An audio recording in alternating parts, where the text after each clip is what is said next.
Hello, hello, hello. Hey, my ride or die.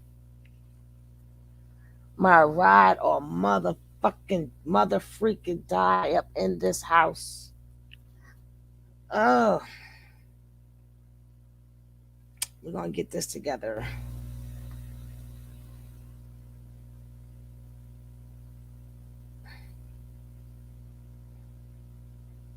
Okay, let's start this show. You come in late, you missed the show.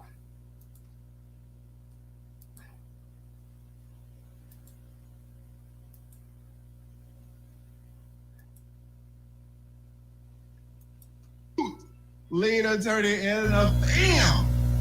Hey, some boy put a clip.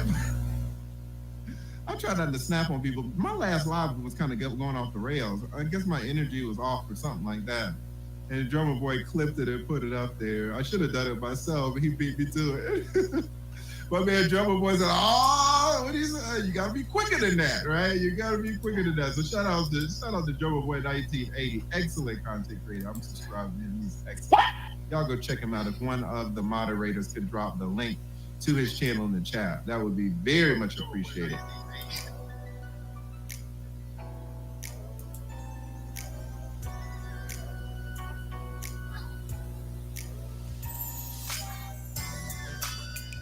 Ooh, wee. Didn't I tell you? Family, at some point, you're going to have to believe. Either you can get on the train, or either you can be railroaded. Family, this drummer boy, 1980 family. Glad to be here. Hope you're having a good day. If you're not, you know the old adage. Ask yourself why. We got some things to talk about. Ladies, I got to jump on you. I jump on everybody. I told you. I'm like the IRS. I get everybody. Ain't nobody evading. I got a long reach, so to speak. Ladies, whenever it comes to your college degree, kudos to you. Now, this is my preamble. I'm going to preface my monologue beforehand, all right? This is not an attack. Don't take it personal. Don't be in my comment section. Hush. Shut up. This is not a personal attack on anybody. But you have to understand, I'm trying to give you some information so you can put it into practice, okay? And it can catapult you down the road, all right? Isn't that beautiful? Is it? Yo, to me, this is a beautiful sight. Women, go out there and get your degrees. Go out. That's a beautiful sight. You worked hard for it. You deserve it. And you could better your community. Isn't that what we need as Black people? We always complain, what's the problem as Black people? Black people don't want to open up a book. So now when Black people open up a book and it happens to be a woman, it's a problem. How are we supposed to get our economics up, but we got to wait for a man to do it? We have to wait for a man to save the Black people. Well, it's 2021. They ain't saved us yet. We still effed up. They haven't saved us yet. This is one of the best videos I have seen. All these happy women, all these happy young men and young women with degrees. But they tell us, Black women, your degree doesn't trump the Black men authority. They worrying about authority. We better be worrying about economics and everything else that we need as Black people. But let's carry on. I love this. I just love looking at it. I ain't paying attention to what he's saying. I'm just loving it. Listen to me. Whenever it comes to your degrees, we have no problem with that. None whatsoever. Education is fine, or I call it indoctrination, but that's another topic. You go to school or what have you, but one thing that you have to consider the end before the beginning. What do I mean by that? This is how I live my life most of the time. I look at the end result versus the beginning and everything between there, right? Okay, you go to school to get a psychology degree. You do understand that it's gonna cost you an arm and a leg and a foot and an eyeball if you don't have any grants or any scholarships, right? So that student loan is gonna be a mortgage payment whenever you get out. That's $60,000, $70,000, $80,000, $100,000, $150,000. Somebody will have to pay that back. And you get out of school and you making $40,000, $50,000, which I'm not concerned with, because there is an old adage: her money is her money, your money is hers and yours. If I'm lying, put it in the comment section. So you go to school and you get your degree, and this is particularly for black women right here. For some reason, you think that your degree trumps the man authority. Ooh, woo. I'm using profanity now. Let me say that again. Let me get my Dr. Umar Johnson on. For some reason, you think that your degree trumps a man authority. It overrides him. Let me tell you something. No. Ain't nothing you can do trumps his authority. Think about that for just a moment.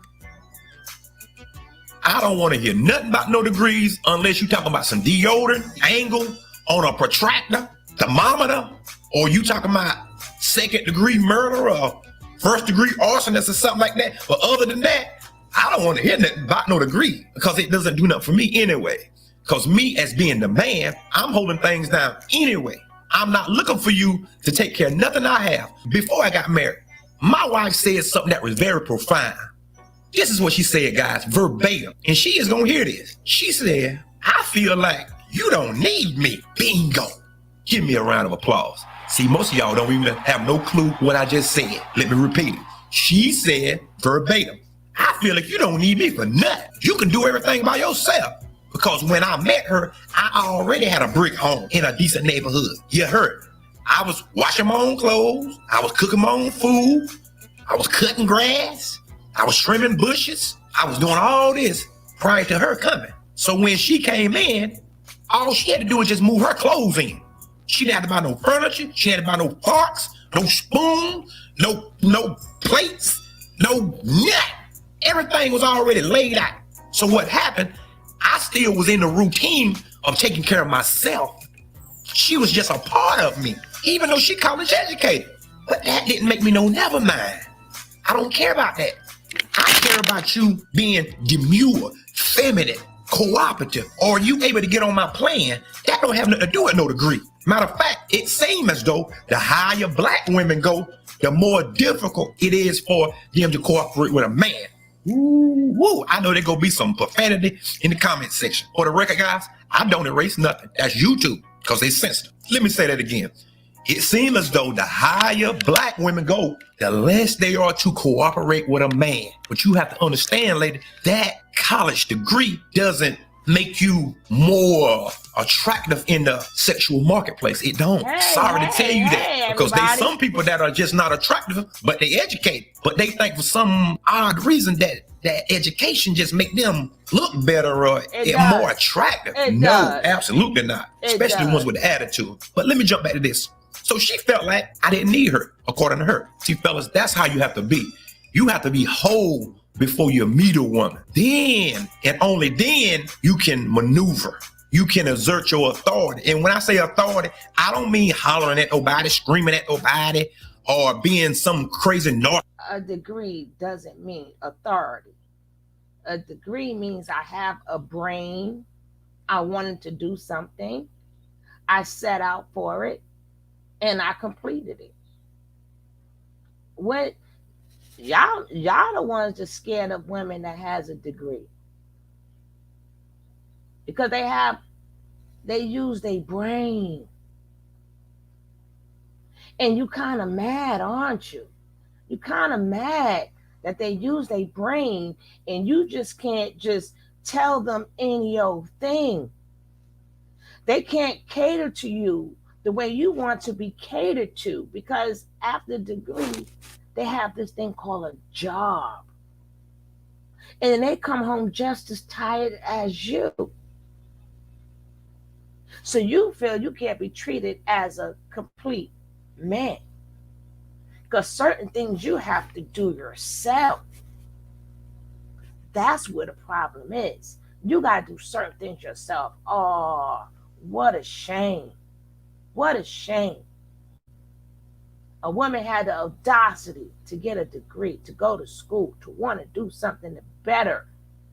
It should be, y'all should be hoping for more black people to get degrees. I don't care if it's man or woman.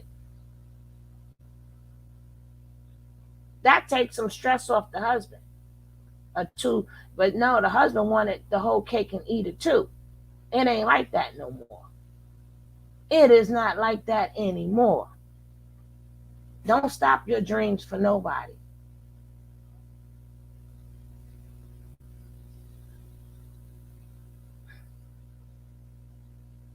First, it was the welfare man. They got money from the welfare man to kick you out. Now, they're not getting welfare. Now they're getting degrees. Now that's the problem. Y'all men are all confused. Y'all too confused for me.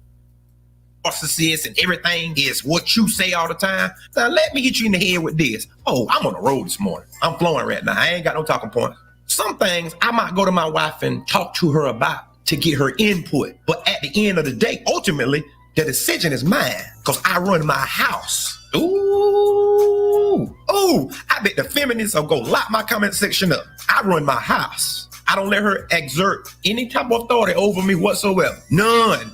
Anytime it peeks its head, I beat it back down. Get back. Get back. Back up. Return back. Anytime I see it. It seems like a foreign concept. You don't. Hey, congratulations. This Drummer Boy 1980. You might as well hit that subscribe button because I'm dropping jewels to you. Very simple, but very profound, very prolific, as they say. Yeah. So you have to be made whole prior to the woman, fellas. I'm trying to give you some game, please. And don't do this, fellas. You bring a woman in and then you half the way built. No, you can't do that. That's why you're having so much problem. Because prior to my wife, I date some bad mama jammers, as they say. But the minute that they start showing their true colors and I see it, I'm not sitting there wasting my time with that. Because I know that's embedded in them. I'm not wasting my time because a woman has to be coachable. But I'm going to tell you about that on another video. Fellas, the moral of the story is make sure you're built prior to bringing her in. Ladies, the moral of the story is for you. Don't bring up no degree. We don't care about that. I don't care how you feel about it.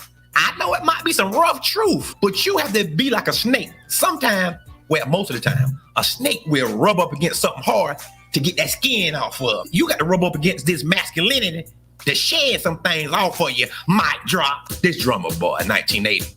Hit that like button for me. My channel done caught fire. I believe I seen Smokey the Bear over there somewhere trying to put it out. You heard me? Hit the share button. I'm trying to spread my message. Hit that subscribe button, guys. Go ahead and click on it. Even if you won't watch it, turn the notifications on. Just support me, man. Can you do that? Can you please do that for me? Hit that cash app. Y'all, I done spent some money. I went and bought a DSLR 4. I better not tell it. But they something coming out the pipeline. Last but not least, I want to tell y'all guys thank you. Thank you for all of the subscribers. Thanks to TLA for being the inspiration to give me the mind and put me in the right frame to actually even do something like this. Because I got a speech impediment, but I don't care about that. It never stopped me from accomplishing any goals, talking to women, getting money, and never stopped me from doing YouTube. So I don't never allow myself to be controlled with the outside noise, guys. The outside noise does not affect me. Because I don't look for validation outside of myself, just only from a few people, a handful of people. Your grandma told you, or the old school G's told you, you can count your real friends on one hand. Think about that.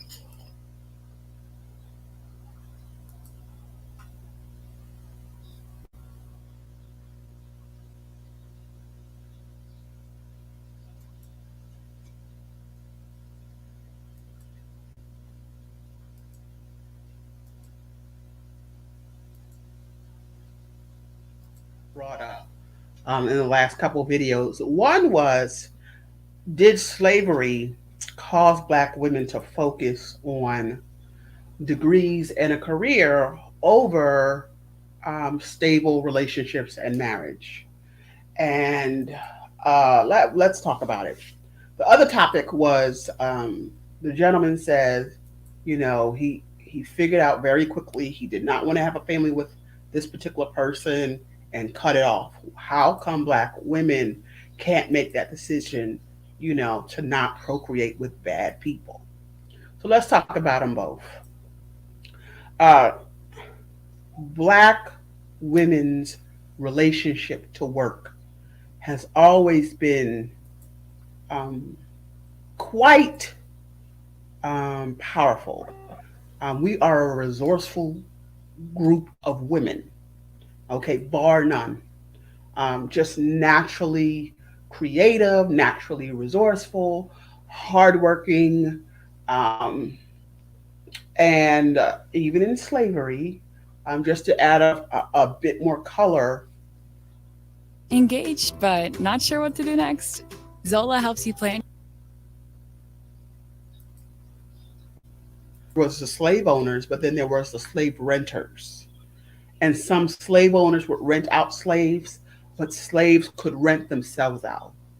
And men were of the highest value in slavery because they could do a lot of the field work, you know, but women could do field work and housework, especially if she was fat, especially if she was ugly, um, especially if she just had a good gift with working with.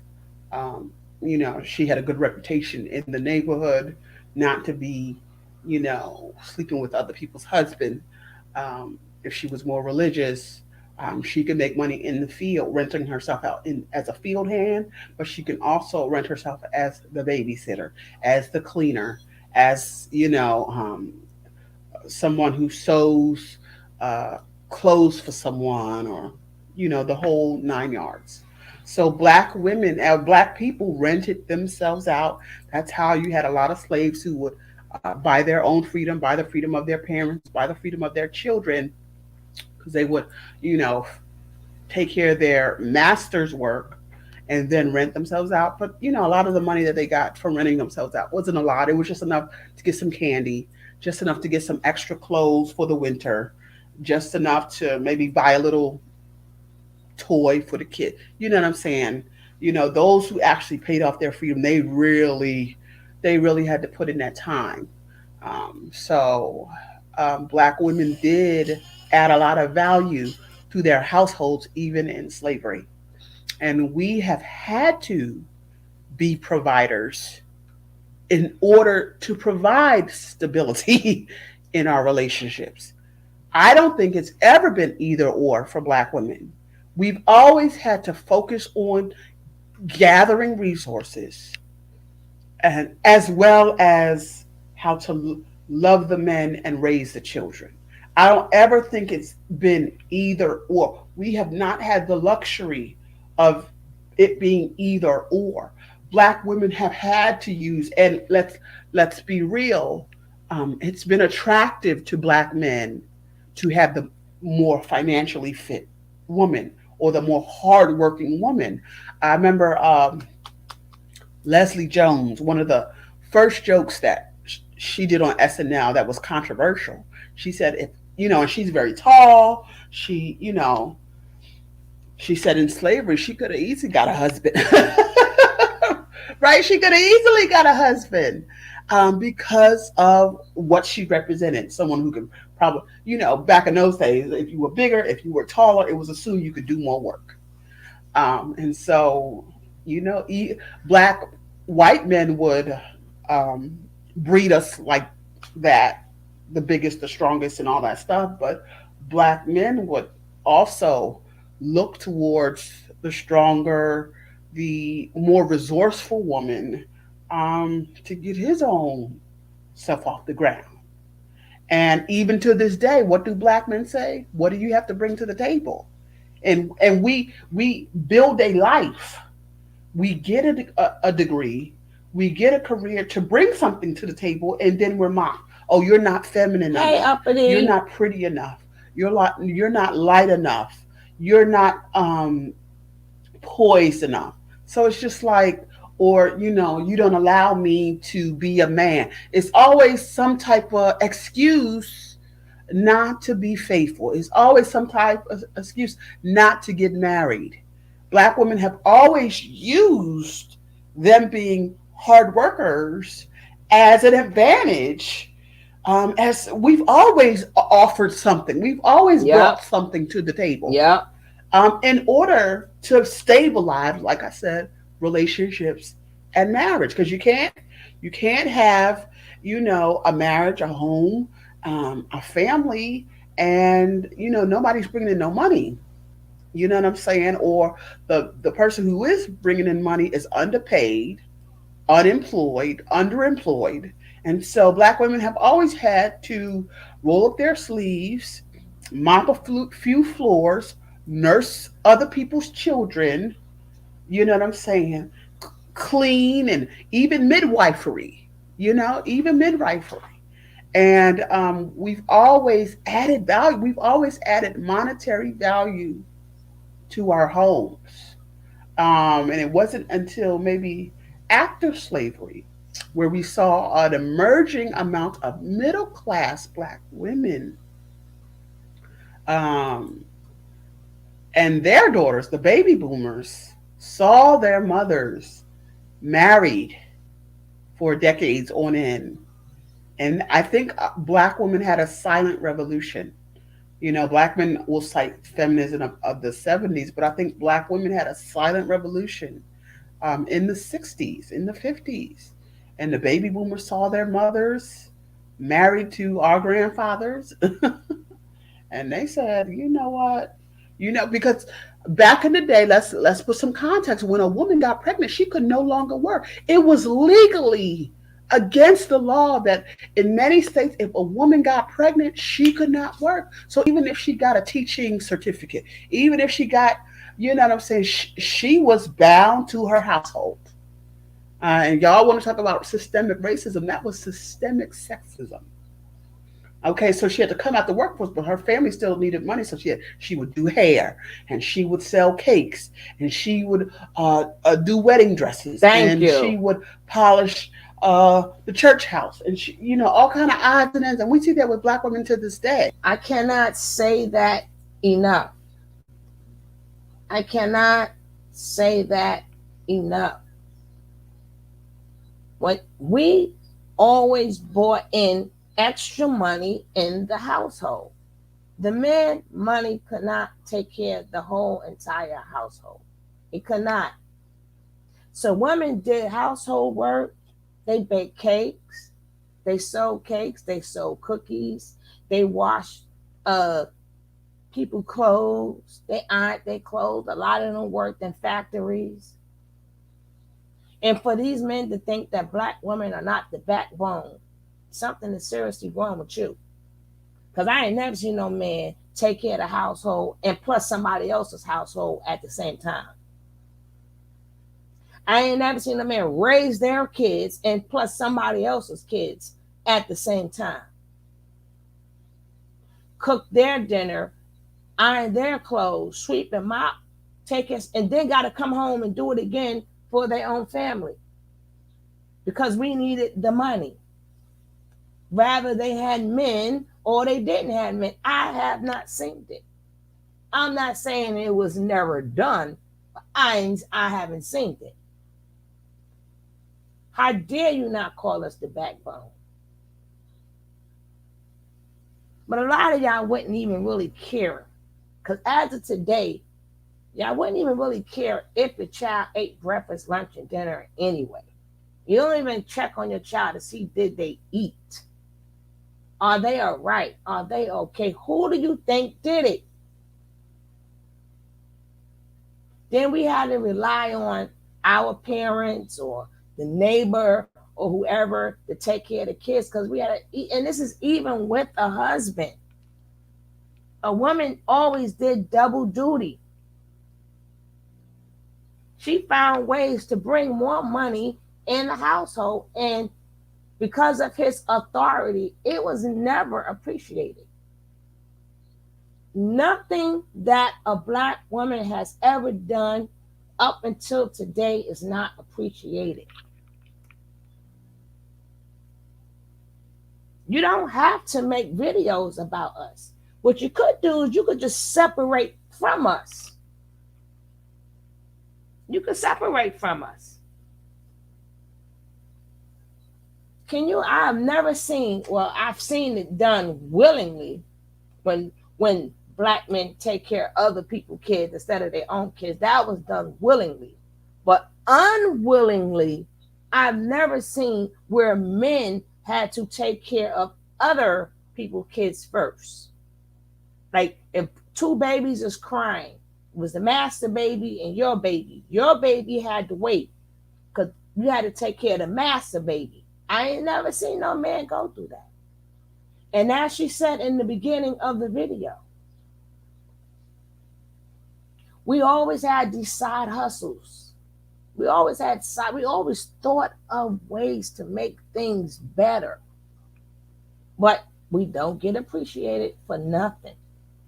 We get told we're modern when we was always had that modern mentality. Since we came off that slave boat, we became modern.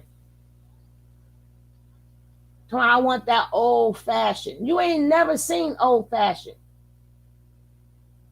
When have you ever seen old fashioned to want it back? Well, my grandma and grandpa, you wasn't born then. You don't know what happened. A lot of grandmothers tell you they used to iron Caucasian people clothes to bring in extra money. They was a cook. They did side jobs. They did off the book jobs. You've never seen old fashioned to want it back. Where you seen it at? How you want something you ain't never had? You ain't never saw. A lot of y'all men that's talking about us is only alive because of our sacrifices. Because our sacrifices. When they was kidnapping our babies, and then women had to hide the babies. Women had to act like the babies passed away, but they really gave the baby away because they was taking our babies and using them as alligator bait and all these other type of things. Remember, God works on generations. He doesn't work on individuals. He works on generations. A lot of generations will not be here if it wasn't for black women that you call modern. Yeah, we been was modern. We was modern the day we came off that damn slave ship. Once we came off that slave ship, everything that we done back in Africa will never be done again. We walked off modern. We had to work, get beat, whipped, everything. Everything. The minute they said, get off the slave ship, we have now became modern women. From sun up to sundown, we had to work in that field too. We got our fingers cut on that damn cotton too.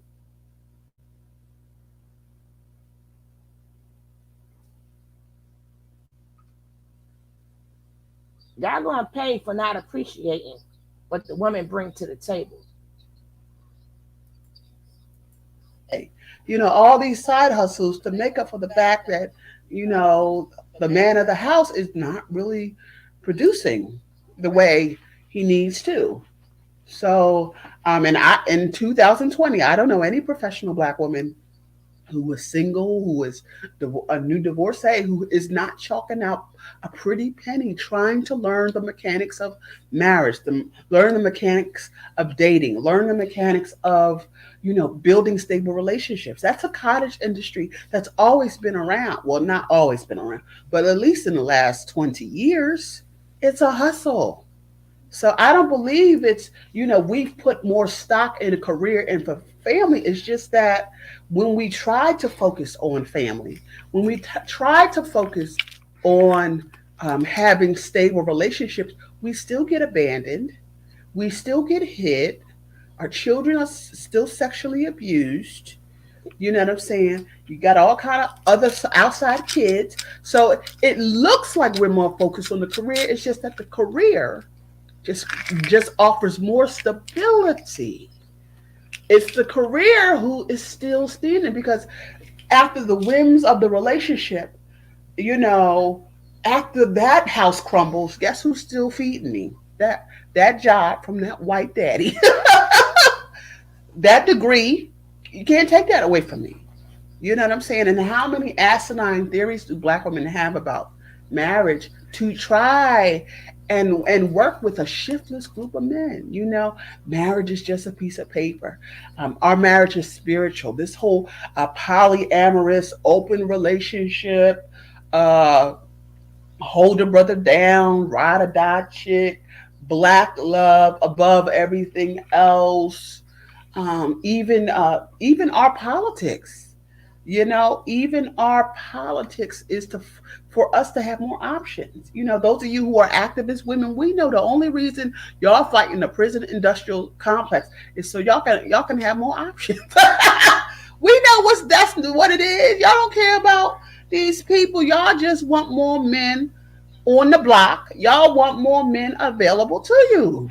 You know what I'm saying? And you know, all of this, you know, you fight the cash bail system and you fight the criminal investigation screening. So your man can bring something to the table. So your man so a lot of what we do is all about our y'all men, you know, marriage and building strong relationships. 90% of what black women do is revolves around trying to get married and trying to have stable relationships with the men in their lives. It's just like I said, a lower return on investment. So it looks like we prioritize career and family. It looks like we prioritize career and education. And we as black women, we shouldn't knock one another because we know degrees and careers, you know, our people fought for that. And in 2020, for black women to be mocked for taking advantage of the opportunities that our people were killed for. Thank you. You know, it's just like you damned if you do, you damned if you don't. Like, what was it that I can't explain that enough neither. Hey, my Chrissy boo, I love you more, my baby. We got killed just by learning how to read. We had to act like we couldn't read. We had to act like we didn't know what a letter looked like. We had to always play dumb and act dumb. And we fought for all of this. And what do? They mock us. If it's my education against a husband, I'm going to get my education. Like she said, you cannot take that from us. You cannot take that away. No, you can't take that away from me. You can't. And everything is sweet until they lose their job, right? Till they doing bad, until they fucked up. Everything is sweet then. Then it's, oh my goodness, the wife got to hold it down. We always held it down. And they still mad. They still mad because since the day, besides the ones that was here already, black people were here already. But the ones that came off the boat, they mad because look at us. Look at us. We are graduating more in an alarming rate than you guys. We are holding shit together in more of an alarming rate than you guys. But you guys are supposed to be the builders, as you say. All these things is as you say. So you got a handful of men who made it in the world, who has a job. That's a handful. A handful.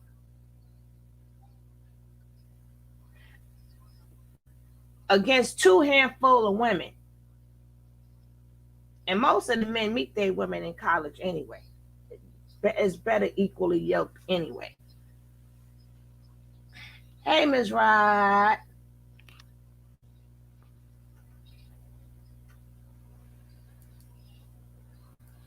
the whole point of the civil rights movement and the desegregation? So we take advantage of affirmative action. We take advantage of the scholarships that were offered. We take advantage, and we you know, people criticize us for using the opportunities that's available to us. You know what I'm saying? And it keeps all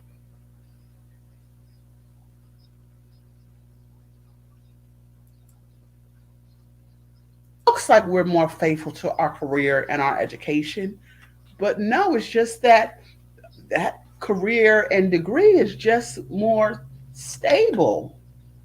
Is a greater return on investment, and after a while, the older you get, you just gotta you can't keep throwing your pearls before swine. You don't have time anymore to waste, especially when you have children. You're trying to build an inheritance for your children. Now, at a minimum, you just want to age in peace and age gracefully. That takes money. That takes money. So, ladies, black women have always been hardworking. You work on that education, working on those degrees, work on those careers, work on your businesses. I honor you for your success, and work on the relationships with the men who love you back and who respect you and provide for you the way you're pouring out for them. Okay? Like I said, we don't need to mock one another for our industriousness. We don't need to beat one another up. We don't need to. We know the black men are jealous of our success and they're intimidated by our success because if we have been so successful and they're the men of the race, you know what I'm saying? It's an indictment on them. Okay, and so they want to bring us down. You know, a degree is not that important. It's about who you are, and I like to work with my hand. Okay, I like to work with your hands till your body start messing up with you, beating you up after that factory job done worn you out after 10 years, and then you in your 30s and having to, anyway. So, black women, I salute you for being the most educated group of people in the country. I salute you for starting businesses faster than others in the country. Do your thing. Do your thing. It's not nothing to mock. It's not nothing to be ashamed of. And yes, your degrees will keep you warm at night. It damn sure will. Keep the lights on. Hell keep the yeah. heat on. Hell keep yeah. the stove working. Okay. Oh gosh. Okay. And the gentleman I talked about earlier said, how come black women don't assess the situation? Why don't they say, this man is a toxic man. Let me leave him alone. Because generally you can spot the bullshit fast. And if you don't, you just playing yourself. And, we say that black men abandon their children, but that implies that they were there in the first place. And I would guess a good 30% of black children are conceived with black women knowing that the man is not going to stick around. So it's really not abandonment. And we see with I'm not going to say her name, but one particular YouTuber who decided to go ahead with a Dusty who already had several baby moms, but it was in a lot of ways just looking for a sperm donor. She was getting a little older. Once you pass 30, you gotta move fast. Okay, you gotta move fast. And so he was available. He agreed to it. So she wasn't really looking for a father. She was looking for a sperm donor. Like I said, I believe 30%. I mean, look at all the Future's baby moms. They all grown. Everybody knows Future. So all the women who entertain him, they knew from the gate he was just a sperm donor. And I think more than we as black women would like to admit, that a lot of us don't really be looking for sperm fathers, because we would operate differently if we were looking for fathers, if we were looking for husbands. A lot of us, just be first off, we would just be ran all out there wilding, and then we go through, other people have their engagements and their weddings and the baby fever kicks in, and you just like, the husband ain't come along, but you still want to be a mom, and you don't want to wait too late. And this pregnancy may be the only you have. And so do you really want to terminate again in some cases, in many cases? Do you want to be the old maid? Now, black women are embracing We are embracing being the old maid. That's not, bad. Being the single auntie who's free. But 10 years ago, 15 years ago, most black women didn't want to be that. We didn't see any value in that. And, a single childless woman over a certain age was something to be ashamed of. And so I think a lot of us just rushed into motherhood. And so we really weren't abandoned. I mean, if you have the child of a one night stand or of a fling, you weren't really abandoned. That really wasn't a relationship to begin with. You know what I'm saying? Or, you have the man on Ayala who had 34 kids by 11 different women or whatnot. Those women knew his track record. They were looking for just sperm donors. And I think a lot of black women, as much as we say we don't want to be single mothers, in a lot of ways we kind of sign up for that. Personally, I know a woman. I know a woman, and she had broken up with the dude, and he was going back with the old girl, and then all of a sudden she pregnant, and she decided to keep the baby. She's 28 years old. You know what I'm saying? Getting a little older. Ain't nobody proposing to her. So she said, let me just go ahead and keep that baby. You know what I'm saying? Raised with her father, come from a two-parent home, come from solid patriarchs. Don't matter. Don't matter. Don't seem to matter. So a lot of black women, whoever put that post up, a lot of black women don't care. They don't. And so they rush it. They know these men ain't going to show up. They know it. They don't care, and it doesn't warm my heart. That's but a part of divestment is not just seeing black men for who they are, but seeing our sisterin. And that's why I think a lot of black women protest so hard, because they're trying to prove their goodness to black men, to the black collective, because they messed up, having children. They messed up. They couldn't seal a deal with the husband. So they're doing all this other stuff to try and prove that they're black, that they're decent, that they're good women. That's why all of a sudden after 30, there's a flood into the black church. Well, what happened between 18 and 30, 18 and 35? You know what I'm saying? And so there's this need, black women make all these mistakes, and then 30, 35, they want to show up at church, and God has to heal all these lacerations, and that's just on them.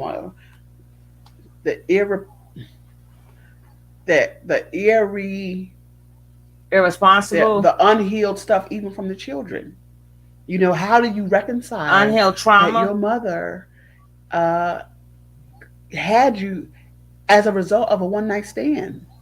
How do you respect a woman like that? You know what I'm saying? How do you love your mom, and you love how she's added value to your life and raised you up, but you got to just look at your mom and be like, what the fuck was you thinking? How did you, with degrees, think that was going to work out for me? You know what I'm saying? Who in their right mind thinks having a child of a random is a good idea? Well, nobody went into there saying, hey, I want a random. Number one. Nobody went into this, you know what, Mr. One Night, I want to have your baby this one night. I want to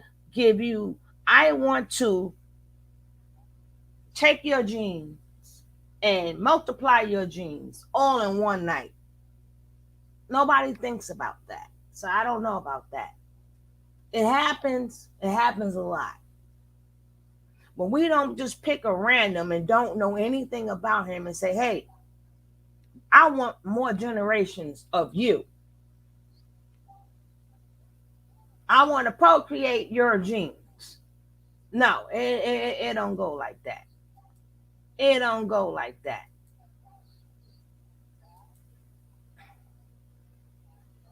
I want to take your bloodline, and I want to make sure I want to pass your bloodline.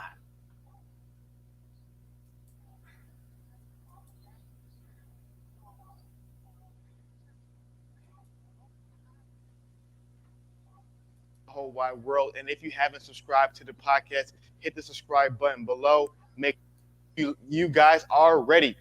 And before you get mad and frustrated and dislike the video or be angry, relax. We're going to talk about this.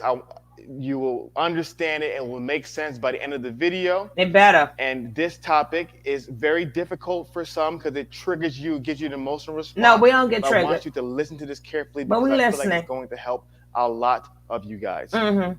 Let's go. So, recently I've been on tour with Stefan Labossiere, aka Stefan Speaks. If you don't follow Stefan on Instagram, make sure you follow him. Instagram.com/Stefan Speaks, or just look him up on Instagram.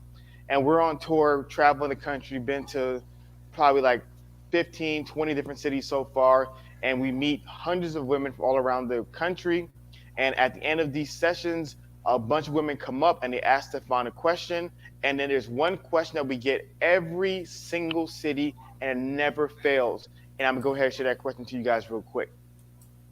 What a lot of women ask is they say, Stefan, I'm successful, have my own place, have a nice car, I have a great career, I have a good amount of money.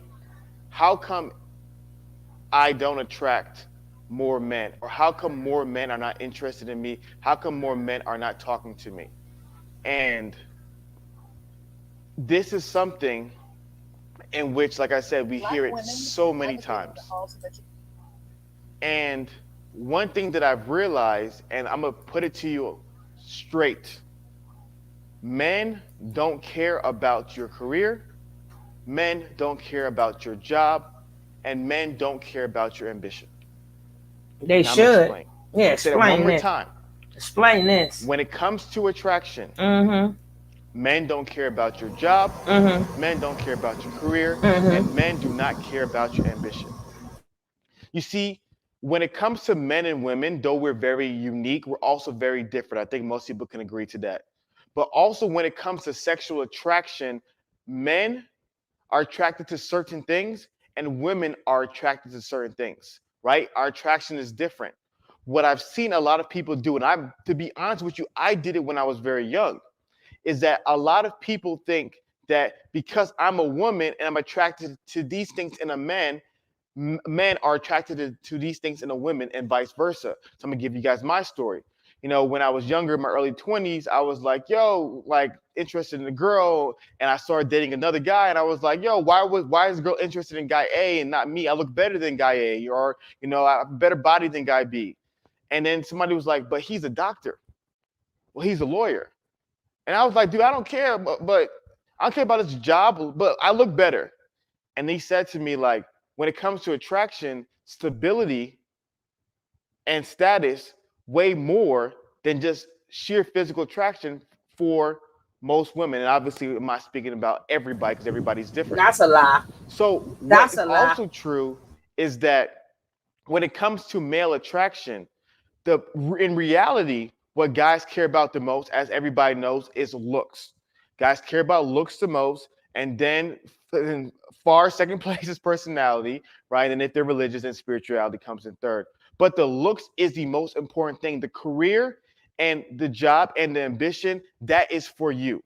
Yes, it's 2019 and women are exceeding, women are excelling, and I'm not diminishing your job. I'm not belittling your job. I'm not looking down upon your ambition. But what I'm saying is, in the sexual marketplace, when it comes to attracting somebody of the opposite gender, if you're a woman, your career, your status, your job, those things don't attract men. Quick question. Would you sit through a free 12-minute video if I promised to share how I've helped hundreds of high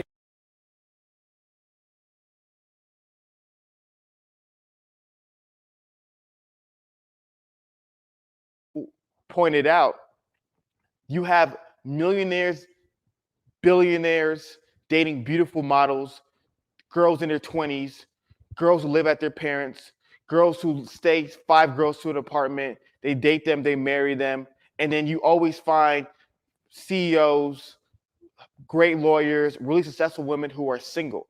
Because like I said, male attraction is different than female attraction. For a man, most men, like I said, I'm generalizing here, so please take everything with a grain of salt. Most men think of their job as to protect and to provide. That's what they think their job is, right? And so most men are not looking for a woman to provide for him, which is why the job doesn't mean much for him. Because most guys think about it like, I want to work as if the bills depend upon me, if the family depends upon me. He's not thinking, oh, we're teammates, we put the money together and all that stuff. No, he thinks about, I'm ambitious, I'm driven, I want the buck to stop at me. So therefore, he's not fascinating about the girl and her job and her career. It doesn't do as much for the guy, if any at all. And as some of you guys are saying, what about the guys, who are like Miss Independent and guys who like the girls who have their own? While I think those songs and those ideas are far from the truth, because just look at the numbers alone, I think what happens is for some guys who are very successful and are very hesitant with their money, the only reason they want other women who might have a good job and a lot of money is because he doesn't want her to take his own. So it's not because of attraction. It's not like he's like, oh, I like that, I'm attracted to that. A lot of times, in my personal opinion, it's based upon paranoia.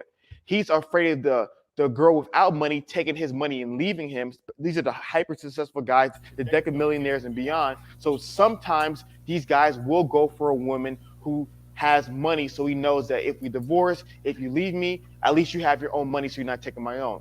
But then at the same time, like I said, those stories, in my opinion, are far in between, because you look at a lot of these guys and the women that they marry, they're not CEOs. They're not hotshot lawyers. They're not, Fortune 500 company executives. They're not the ones these guys are marrying, because like I said, with male attraction, it is physical. And that's just how it is. Like I said, you want to study evolutionary biology, we can get into that rabbit hole, but that's something I really want to reiterate, because I don't want to sound like I'm dismissing women who are really pursuing their careers. What I'm saying is, let that be for you. If that makes you happy, that brings you joy, do that. Go after that. Like I said, I'm not telling women to not go after their careers. I'm not telling women to do what makes them happy. But what I'm telling you is that these things are not going to sexually attract men, right? We had this discussion on our Instagram Live, and this one girl brought up, she was like, it's like cooking, right? So if a man can cook, is that cool? Yes. Is that a great feature on the attractive scale? I don't know where cooking falls in compared to status, compared to confidence, compared to height, compared to looks, compared to body. I don't think cooking makes the top 5. So also, like I said, when it comes to men. So basically, men want the attention when it comes to financial responsibility.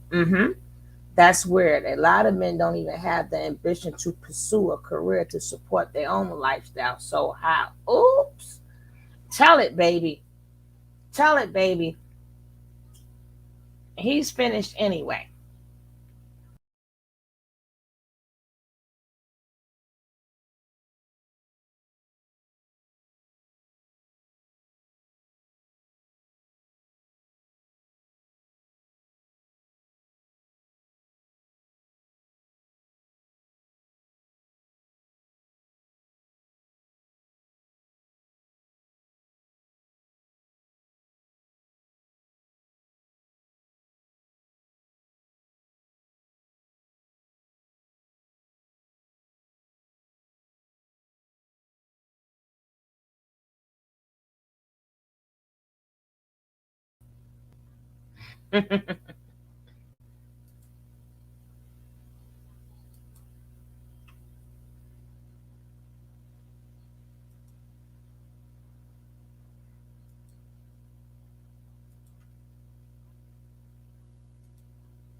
Erica, we are down And this here. is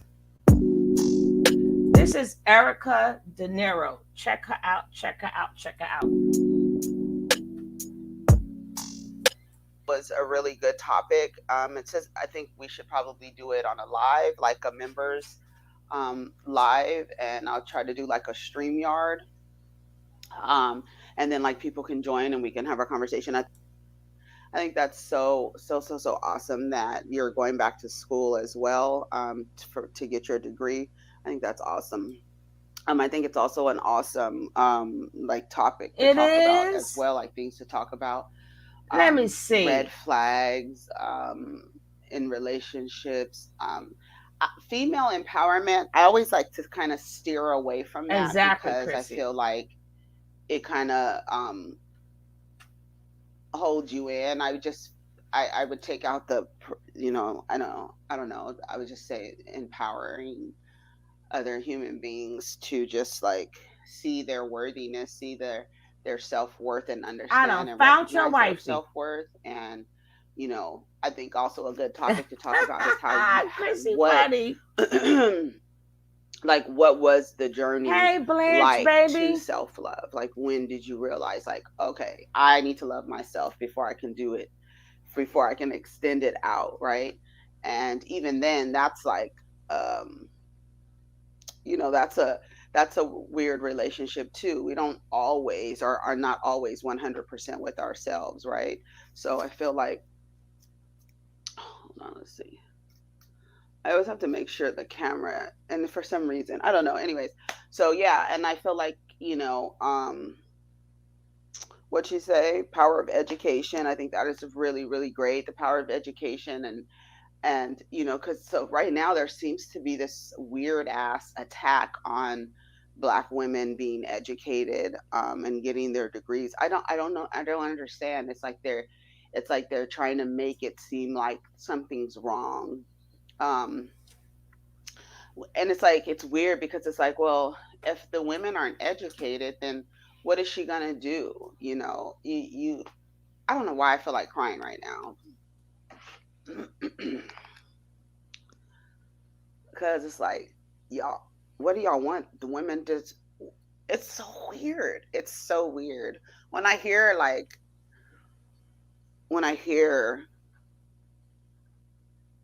people like, when people like say things about women getting educated, and then especially Black women, it's like,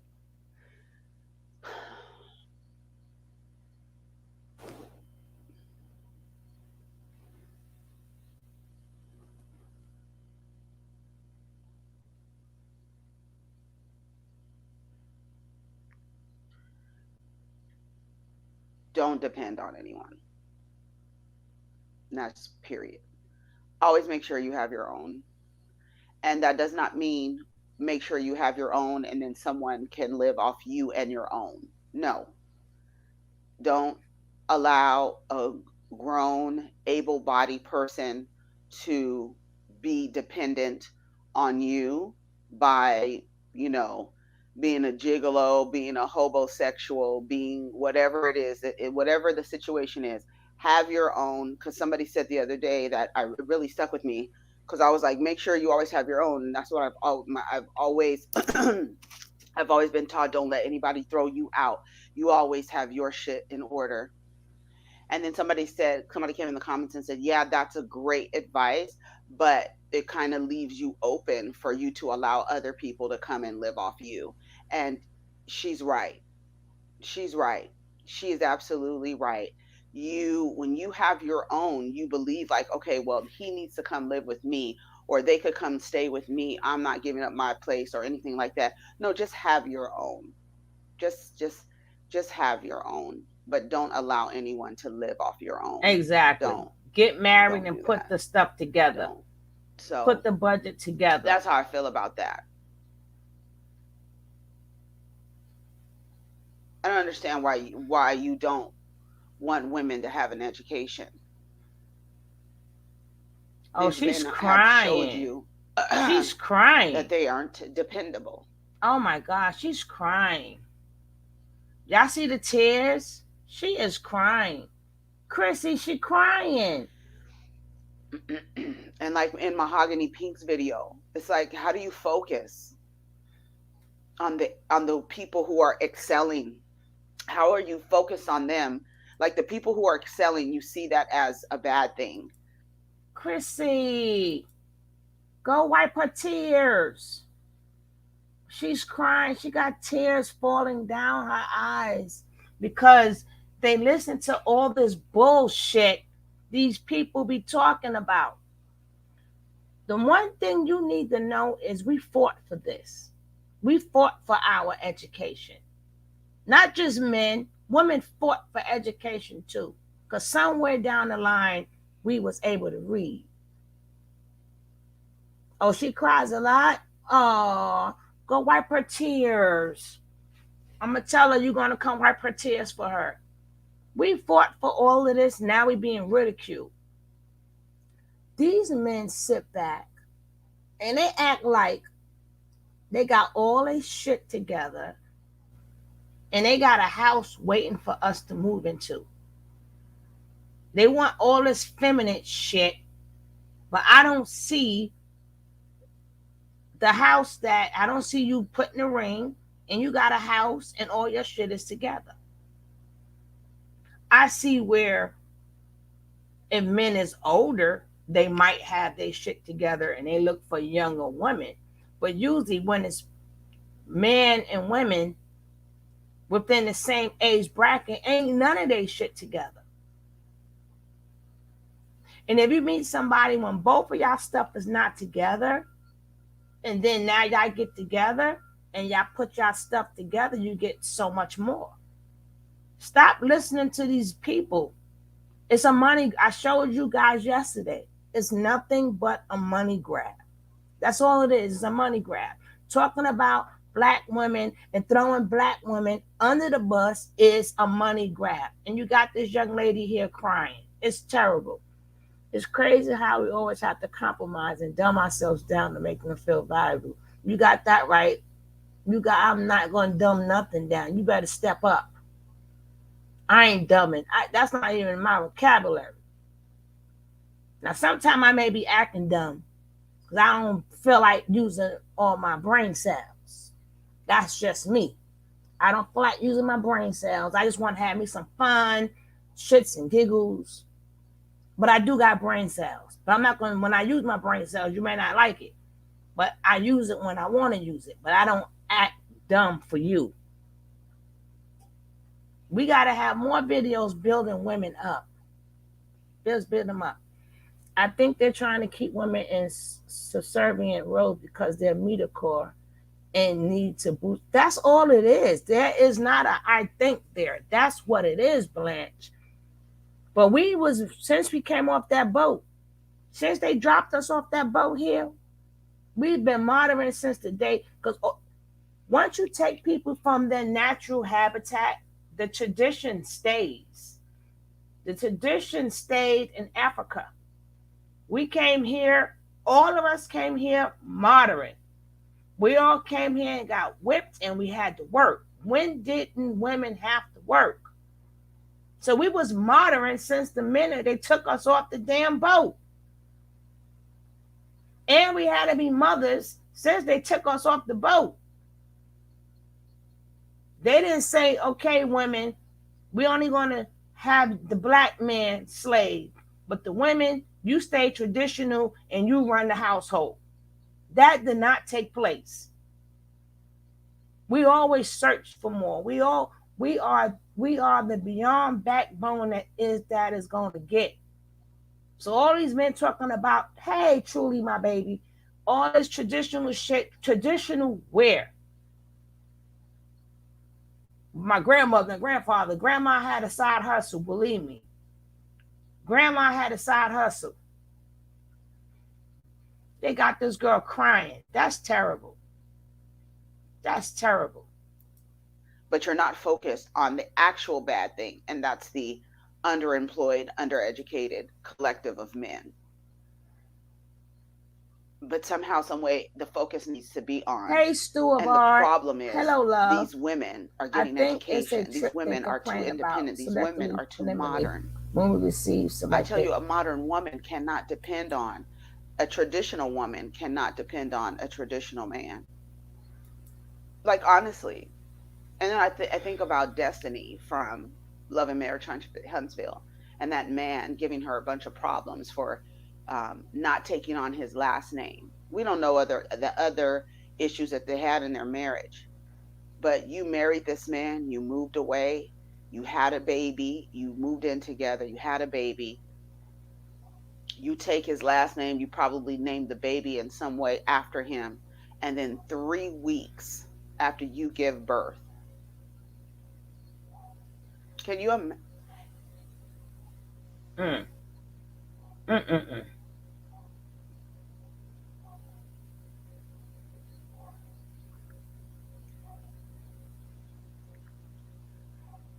Can you imagine if Destiny did not have her business? Can you imagine if Destiny did not have an education? Can you imagine if Destiny was solely dependent and traditional and was with Hey, this man GZ. and 3 weeks after giving birth, he files for divorce? What? And y'all want these women to depend on this man? And you always make it seem like it's like even in marriage, y'all always make it seem like the marriage is that's the key. What do they tell y'all? Don't have babies before. It doesn't matter. She got married. She dated how long were they together? 5 years. Got married, had a baby, whatever other problems they had, we don't know. But everybody tells y'all, women, what is it? Wed before the, what is it? What do they say? Wed before the Ring bed. before the, I don't know what they say. Have a baby, get married before you have the baby. As if that's some type of lock-in program. And you can see that it's not. Like when I look, when she said that man filed for divorce 3 weeks, 21 days after having a baby, and y'all want these women to depend on y'all? And then you sell the girls, you sell them marriage, and you tell them, oh, okay, single mother. Hey, Miss Molly. Now she was married. She's a single mother now. Can you imagine if she didn't have an education or her own business, and she was traditional and depended on LeBaric?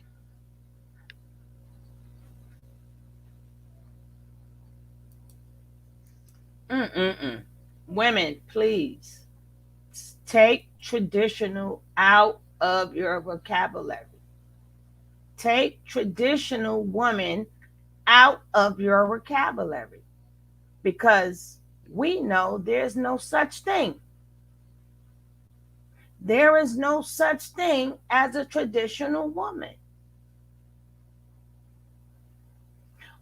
All the traditions that we had was left back in Africa or wherever they took us from.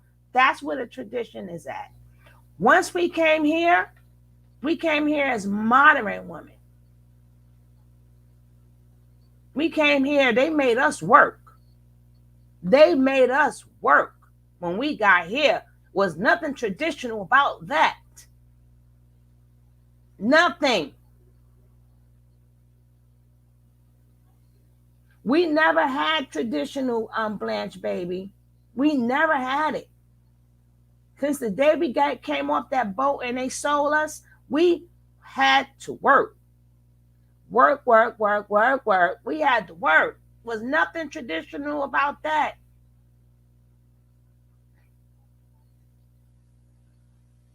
We was working then and we working now. That's why women used to stay home. Like hell, if a woman stayed home, she still had a side hustle.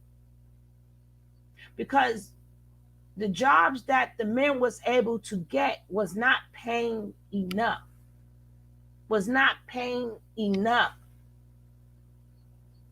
Women had to do side hustles. They did raffles. They sold cookies. They sold cakes. They washed clothes. They ironed clothes. They worked in dress shops. They made clothes and dresses. They used their womanhood talents and they made money out of it. They made wedding dresses and prom dresses. They did a lot of work. I'm looking for a period when we didn't work, period, and we just sat there and Us as black people, we just sat there. Husband had a good job, and we just sat home and waited for him to bring home the money, and we was just feminine as feminine could be.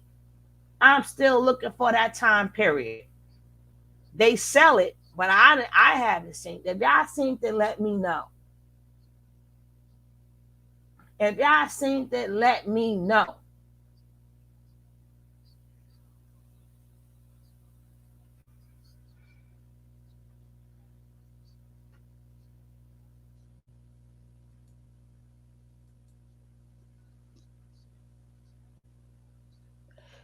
It makes me sad because these. Hey, positive minds, positive lives. Don't forget, if you're not subscribed to the channel, make sure you hit that subscribe button. Come on in.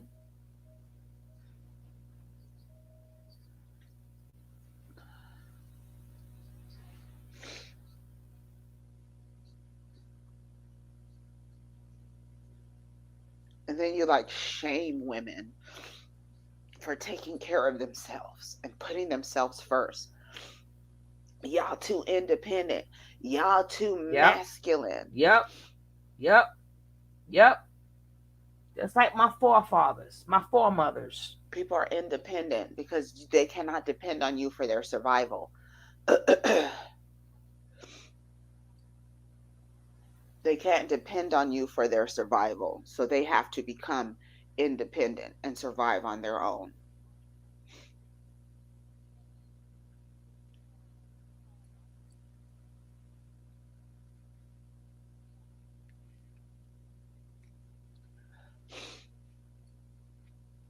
It's crazy.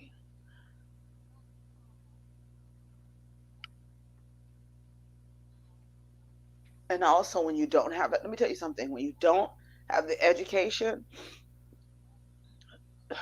even though it's like you have these ideas, if you don't have education, the network of what you're attracting is compromised, right? It can be. But then you're like the college girls with the college network, your alumni network, these niggas ain't shit either. And it's so important that, like I said in Themis's live yesterday. I like Themis's. We're gonna check him out too. I want y'all to untether yourselves. Untether yourselves from believing that you have to be a part of something. You can be a whole person. It pisses me. I'm crying because I'm crying because I'm mad right now. I'm fucking pissed. Don't be pissed, I'm so tired of these conversations. I'm so tired. I'm like, aren't y'all tired of talking about fucking men and how they behave horribly to each other, to you, to children? It's like,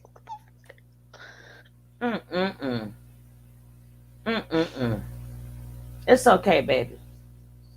It's okay.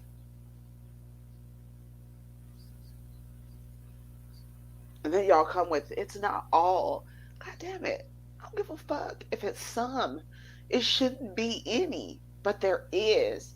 And the fact of the matter is, these women, you cannot depend on these men who want traditional women. No one ever should cause a woman this kind of so they can dominate you. There's nothing else. They don't want you to be partners. They tell you they don't care about your education.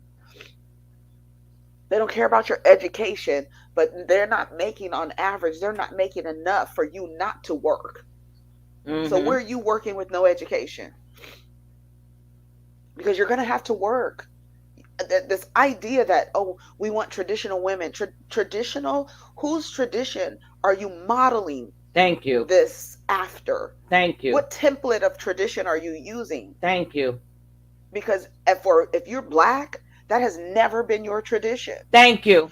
I just said that in every video. I'm even thinking about my grandmother. Like my grandmother, my father's mom, She didn't have an education. She didn't work, but she worked. Like she did, like somebody said in the comments, these women, they might have their husband was the primary sole breadwinner, but the women had to work in some capacity, whether it was cleaning up Charlie's house. Yep. I just said that. Or Miss Nina's house. But they were working. So I'm trying to figure out, when you have these conversations about traditional, whose tradition are you referring to? And that's why I get mad, because I'm like, y'all be fucking lying. Y'all be sitting up here lying. Yep. It's like the literal fucking template of cognitive dissonance. You're lying. There's never been a tradition where Black women have been able to solely depend on a man. Never. Thank you. I just, girl, come on my show. Erica, come on over here. Come on over here.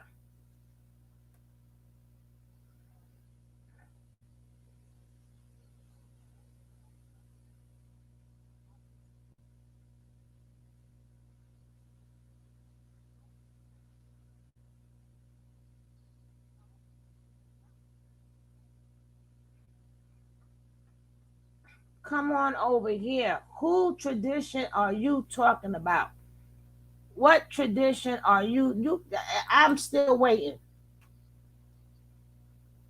I feel this conversation is draining. Yes, Blanche. I feel her emotions. Yes, Stu. Positive minds say, I had to learn this lesson in my early 20s to march to your own drum. You might as well do what's best for you, because you would be judged anyway. I wouldn't give a shit. Exactly. My mind boggling. We are the blame for it. I don't give two ish, because I know what God told me to do. See, God said don't follow no man. Regardless if you believe or you don't believe, he said don't follow no man. Whatever your dream was when you was young, that's what was meant for you to do. I haven't seen, they thought they was slick when we was young, and they gave us them damn doll babies and shit to try to train us how to be a mother. But not all kids like them damn Barbie dolls. They try to give us dolls and stuff so we could be more feminine, but it didn't work. It didn't work for us, because we didn't even get a chance to play with the damn Barbie dolls, because either the mother had to work, and if the mother had elder daughters, the daughters couldn't play with the Barbie dolls because she had to take care of the younger siblings. And the younger siblings was doing whatever they was doing. And we knew back then the key to getting out of poverty was learning to just read. We didn't even get to the education part. We just need to learn how to read. Can you imagine driving and you can't read what block you turning down? You got to go off memory. They got to say, turn here, turn there. To the point you can't even read the block that you're going down because you have no education.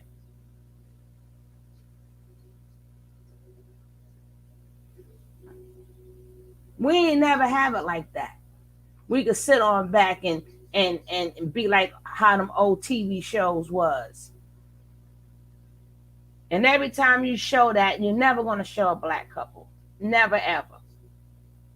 And then people be like, oh, well, the Jeffersons and Weezy didn't work. Weezy did so work. Remember, the Jeffersons is a spinoff from Archie Bunker. Hello, Weezy did work.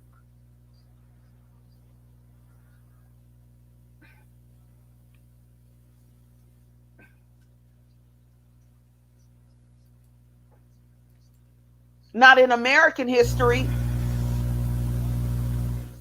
And you gonna tell these girls to abandon their education for what now? And like really on internet and having panels about how your education doesn't mean anything. Can you imagine if Destiny didn't have an education? Can you imagine if she didn't have her business together and this fucking man, he divorced her 3 weeks? And y'all be telling people that the marriage is, that's the way, that's it, you gotta get married.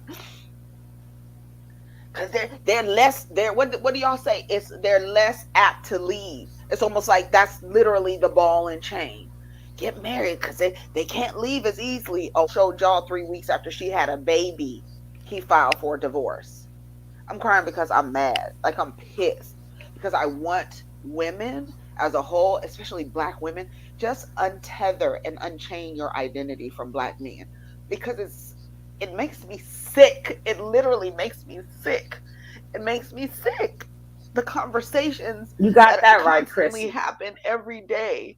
They're circular conversations that absolutely lead nowhere. And just this one comment is just like focusing on you, making sure you go get your education. You could be partnered up with, but don't you ever put yourself in a position to depend on someone. I've never ever, and I've always have been affirmed in it. This is why, right? I have never depended on a man. Never, ever, ever, never. And then when they show you why you didn't depend on them, you just thank you for validating. You know how many times I've been validated by that? Don't you ever put all your egg. Don't you ever, never. And this getting married, like these motherfuckers like Marcus Houston. You nasty, disgusting dog.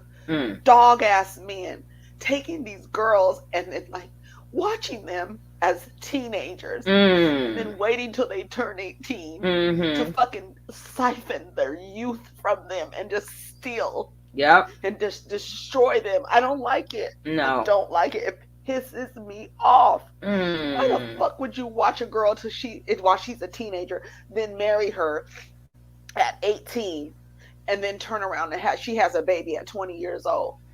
I'm not saying there's nothing wrong with having a baby at 20 years old, but I'm sure that's not what she wants to do. I don't know. But when you're 20 and when you're 8, when you've been groomed. Yep. When you've been groomed and the person that you're with is older than you, so you assume that they have your best interest at heart. I look a mess. Sorry, y'all. It's okay. I don't know why. I got mad. I just got mad at that because I was just like, it's always these conversations about what men think about Black women, what Black men think about what Black women, and your education, man. Like I said in the comments, if y'all don't get on the train and get your handkerchief and start going like this, bye. No. And nobody has time to coddle. Nobody has time to king you. Nobody has time to do none of that. Y'all need to get left. Let them stay in their little chat rooms. Let them do all that stuff. What Black women need to do is arm yourselves. Make sure you are solely independent. If you want to partner with a person, that's fine. Do whatever the fuck you want to do. I'm not with that shit. They have proved to me that they're not suitable for that. And I'm not going to keep practicing until I find one. What kind of fucking dumbass shit is that? I'm not going to keep doing it. Because I've realized, motherfuckers, they've all been socialized the exact same. And you're not going to tell me any different. You just got one that rejected it. But let them get around the right group of people. So, anyways, I'm going to go. Let me see what else. What time is it? It's 20 minutes.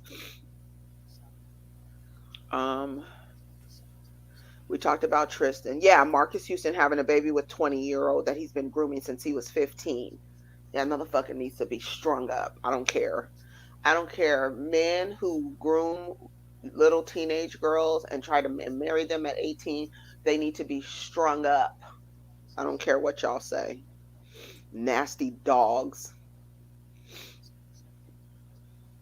Fucking dogs. Then Sweetie's horrible performance. I already talked about that on the other video. That shit is trash. The sister on Black Panther movie. Oh, Letitia, she said she's not going to play in the next Black Panther films because she doesn't want to get her shot. That's a choice. She's gonna have to look back on that late, down the line, 10 years, 15, 25 years from now. She's gonna be like, that's it. I look a mess, child. It's a mess. It's all over the place. It's okay. It's okay. It's whatever. It's all right. I haven't watched the Travis Scott interview with Charlemagne. I was not interested in watching Travis Scott. Travis Scott is like, when I look at him, like, even though I love Astroworld as a project, but when I look at Travis Scott, he looks like someone who is like this. Like, he looks like he's like constantly like this. Like, okay, let me do it. He looks like he's like this all the time.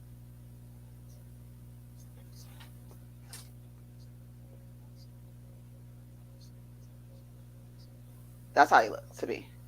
I don't like to look at him. He creeps me out. Like, I don't understand how you could get close to and intimate enough for somebody like who looks like that, just like standing still, close enough for them to place their penis inside of you, honey.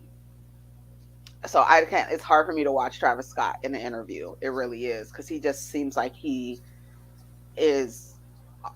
I don't know. Like, he's not there. Like, I don't know. It's weird. He's odd to me. It's just odd to me. I watched his documentary on Netflix, and I didn't know first of all, I didn't know he talked that much. I literally thought that he was on the spectrum. Like, I'm not playing, I'm not joking. And then when he said his brother was on the spectrum, I was like, yeah, it's something. You on there too. I mean, we all on there if you want to, because it's a spectrum, bitch.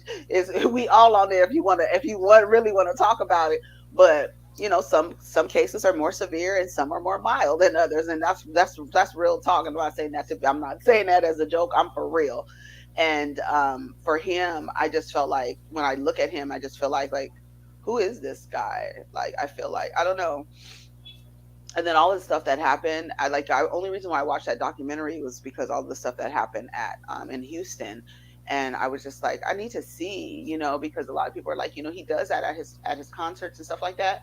So I feel like he's a person who is apathetic. I feel like he doesn't have any feelings. I feel like he is a person who has no empathy, like, literally. And he can't even fake it. That's why, like, I could see right through it. I'm sorry, but that's what I see when I look at him. I see apathy when I look at him. He looks like he's just like, it's blank. It's no feeling, no love, no emotion. It's just like dead, almost like that, like without life. That's what it looks like to me. So I haven't watched the interview yet. So I don't watch Succession. I don't watch that on HBO Max. It looks good, but once they get on a second season, when the third season starts, I'm gone. Because I tried to do that with Westworld and I couldn't do it. And I always feel like I'm so far behind, but I know that I'm not, because I'm just watching the series. But if I see like, oh, here's season 3 and 4, and I'm like, oh my God, I got to get all the way there, I stop. I did that, but I didn't do that with the Game of Thrones, because the Game of Thrones, baby, I was in here watching like 4 episodes a night, and I finished Game of Thrones so fast. Y'all remember when I was watching Game of Thrones? Game of Thrones was so good, so good. I don't remember what season I liked the most. I think it was 7. Was it 7 that I liked the most? I want to say it was 7. It was the one that kind of focused on the little girl. They focused on her a lot. Arya, is that her name? I don't remember. The one with the faces, the dude, all the faces. We talked about Tiffany and Common. Black China and her situation at the where was she at? They said she was in Sacramento somewhere, and the girl was crying. I saw her. I saw it on Rodney's video. I saw it in somebody else's video too. I thought it was funny. Black China's on that stuff. We already know it. What else? Oh, Kim Kardashian passed the baby bar, and she wants to completely cut business names out of here. Take the West off my name. I'm done. We need to separate as business entities. I love how that was phrased. Like, we are two businesses together. We need to separate. The marriage needs to be dissolved. That business needs to be dissolved. So I can remove my name and all of that stuff. Hey, Jessica. Even that, like that. Oh God. Even that. Like, and you know how many women, it fucking pisses me off. And I know y'all have. There are so many. I feel like crying because I get mad because there's so many reasons. So many reasons why women keep their last names of the person they were married to. Why are you doing that? Why are you changing your name to attach yourself to another man's legacy? Are you a part of his legacy? Who are you? Because even your last name is your daddy's last name. So who are you? And then you take off your last name and then take on another man's last name? I don't see how this shit can fuck. It's fucking crazy. Who are you? And then you keep the last name of that person just so that your kids can have some attachment. No, I gotta go because I'm too emotional. Because I'm getting mad. Let me go. Okay. You got another emotional lady right here. You got another emotional lady. Because these women are getting very emotional of the disrespect. We are highly disrespected and we're tired. We shouldn't, at this point, we shouldn't even care anymore. Because at the end of the day, we paying our bills, we getting our own cars, we doing what we got to do. We can't be sitting around waiting for no man to pick us. Hey, pick me. Or if not, what are you supposed to do until you get a man? Starve? They want to do all this stuff. They want to vet their women out and vet this and do that. So what are you supposed to do? Be dumb, stupid, but feminine, just in case they get to our number? Get out of here. These men don't care.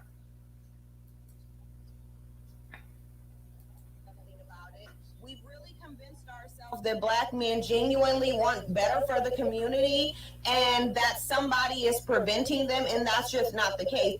So y'all, I've been on this hair care journey, and I'm sure all of it's an all natural hair care. Be disappointed and remember, talk about why it is that we really need to get rid of this hope in Black men, and we really need to stop thinking about what we want them to do and start paying attention to who they are and what they're showing us that they value. So take a look at these two videos. I'll come back for further commentary. Dear Black men, I'm a Black woman that's tired and motherfucking tired. I'm tired of fighting for y'all. Notice how I said Black men, I ain't say my Black kings. I'm tired of getting beaten on by y'all. I'm tired. Every time I express my emotions, I'm just the aggressive Black girl. I'm just a crazy Black girl. I'm just your punching bag. When are y'all gonna stop and listen to us? When y'all gonna stop bashing us? Sometimes we just need somebody to listen to us. And that's the problem. Who's really there fighting for us? But yet we always on the front line fighting for y'all. But yet we get bashed. I'm tired of getting beat on. I'm tired of getting told I'm crazy for expressing my emotions. I'm tired of getting stomped on. So to all my Black men, when y'all gonna step up and fight for us? Because we always been at the front line standing for y'all. To all my Black kings, I respect y'all.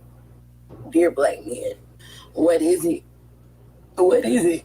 Do I need to bleach my skin? Do I need to straighten my hair? Do I need to talk a certain way, walk a certain way, be shaped a certain way? Just to get treated with some respect. Tired of being on the front line fighting for y'all. There ain't nobody fighting for me. We get seen as crazy, aggressive. We do too much. And half the time we become y'all punching bag. Who really listens to a Black woman? Think about it. From my daddy, to brothers, to uncles, to friends. Black men in my life, ridiculed, faulted, beat, verbally abused, etc. Me, more times than likely, a Black woman will be assaulted and beaten by the age of 18. Take it from me. See, it's not, baby, I got way more. 5:30 this morning, stomped the fuck out because I couldn't take no for an answer. What is it? Now, you guys saw those videos, and shout out to Tequila. This is the woman who sent it to me. I know this is not her real name, but this is the name that she's going by. Shout out to her for sending it to me, because she sent both these videos. As you saw, there was a part 1 and there was a part 2 of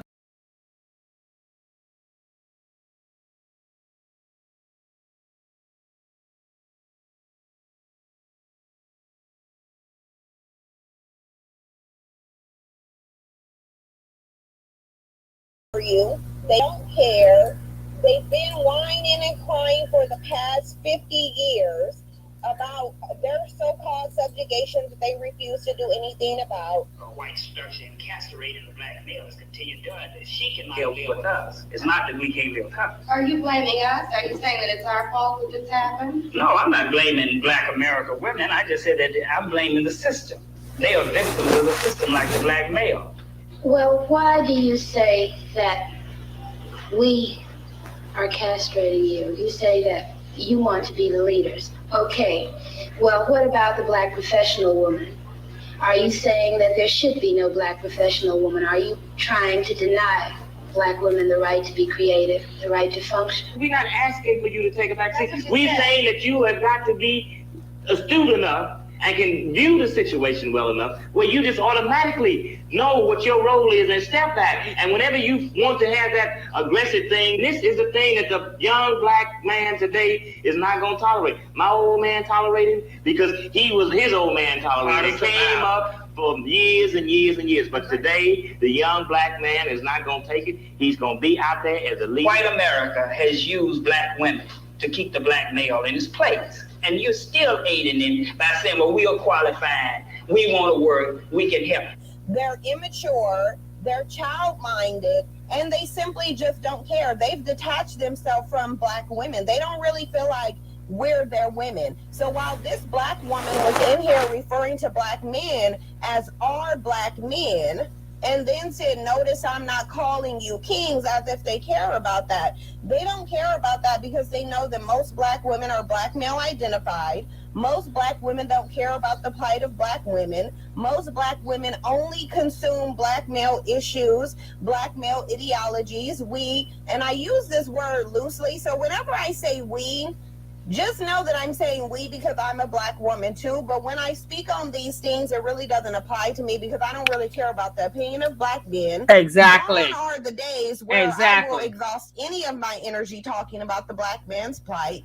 And I really just feel like black men are selfish and their attitudes are horrible. And I really see what it is. Just like you guys saw in that clip was from 1968. So there's no empathy, there's no understanding. The only thing that black men care about is putting himself on a boat of victimhood, talking about what other people have done to him. He can't explain what he's done ever to do anything about the so-called plight that he has. So I don't even know why a black woman would put a video up thinking that black men are going to see it and care. Even the ones who pretend to be different, they're really not all that different because you can look at them and see that they're not really doing much. They don't care about these issues. They're egocentric, so they really only care about their own experience and making things better. And so what I really want black women to do is think about these questions that I'm about to ask you, because this will help you to get out of the mentality of somehow thinking that black men care when they do not. I want to ask, what benefit is there to listening to a group of men who have been complaining that they've been oppressed and discriminated against for 400 years, but they haven't figured out how to get out of it? Exactly. It's one thing to acknowledge that you've been subjugated, but when we look through history and we see a whole bunch of complaints from black men, but no action, that's completely different. What's the point in listening to men who have no solutions and no ideas or plans on how to improve their own social position?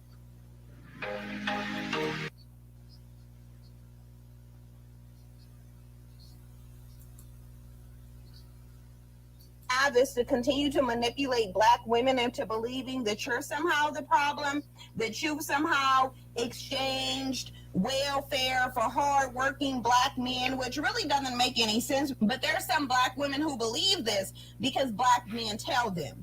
Black women don't even make black men prove the information to them. They don't even require that black men show anything to validate their points. They'll just believe them. And that's because of the black male worshiping culture, the pedestal that black women have placed black men on. And we can sit up here and deny it as much as we want to, but when a group of men simply have to say things and they don't have to prove it and you believe it, that is a problem. You have black women out here really believing that black women chose to give up hardworking, high-earning men who were providing for their families in exchange for food stamps because black women didn't want to listen to black men. Mind you, black women listen to black men too much. It is to our detriment. It really is the greatest mistake that we're making. And please understand, black women, you can choose to continue to have hope in black men. You can continue to listen to black men. It's going to lead you to a dead end. It's just that simple. It's not going to lead you to anywhere you want to be. That's Cynthia G. Cynthia G. Cynthia G. That is the mistake that we've made. I'm not about to listen to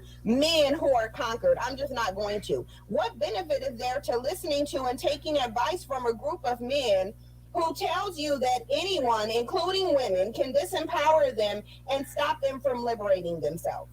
Like literally what you heard in that video that I played was black men saying that the system used black women to keep them in their place. So that means that anybody can be used. Cats and dogs can be used to keep you in your place. What is the point in listening to and taking the advice from these men? What's the benefit in listening to men who claim they want to be leaders, but women won't allow them to do so?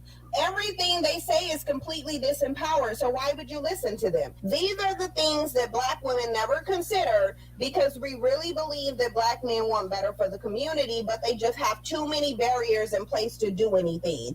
And this is the okie doke and brainwashing that black men have given. Black men will even to this day try to recreate history to show you where they've been trying to get out of the system, and they really haven't. There isn't one piece of legislation that black men have filed in order to try and make things better for black women and children. There isn't. But you can find numerous court cases where they've gone to the higher courts, the Supreme Courts, in order to have access to women of no color. Now, I got my girl Jessica Hicks in here. So, if she's still in here, she would tell you I'm not lying. I have asked different men who came on this panel, what have y'all black men have done as a collective for black women? I never received the answer. I've heard what we have done as a collective for black men or black people, but never, they didn't even, we fought for them to vote. They couldn't even fight for us to vote. They didn't even fight for us to be feminine housewives. What they crying for now, for us to be more feminine and to be in the house, they didn't even fight for that. How you want us to be feminine, but we never was feminine? Y'all didn't even fight for us to be housewives. Y'all didn't say, hey, we want our woman in the house. Pay us more money so our women could be housewives and take care of us. They didn't even fight for that. All this bullshit that they are talking now, they didn't even fight for that then. Kids had to eat back then. Bills had to get paid. The season changed. Kids' feet grow.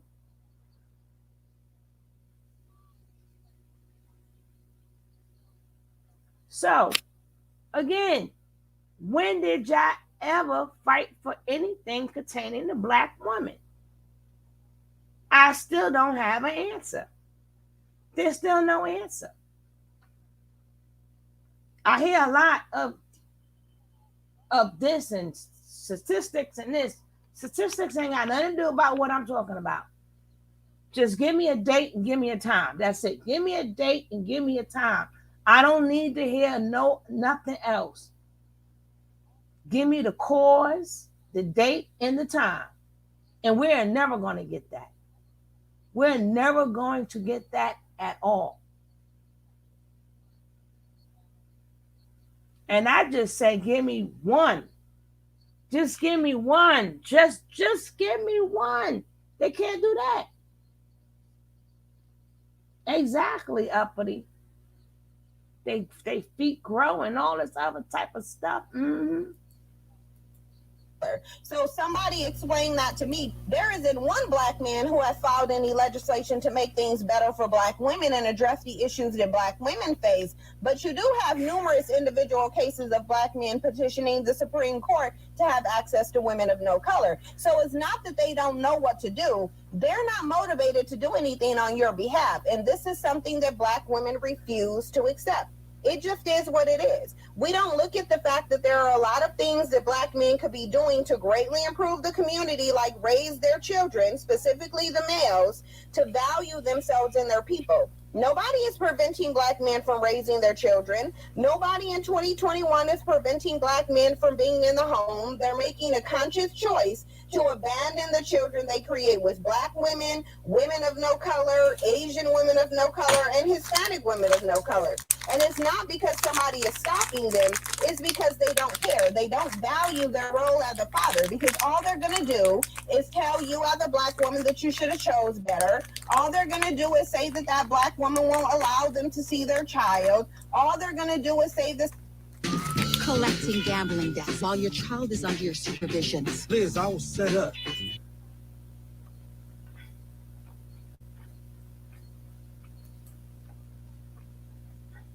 All they're going to do is come up with some excuse as to why they can't do what they want to do. And at the end of the day, it's really because they just don't care. They don't value their community. They don't value their children. And it's quite obvious, really, because if they did, they would be showing that they care. Nobody is forcing black men to be violent and make their own communities unsafe.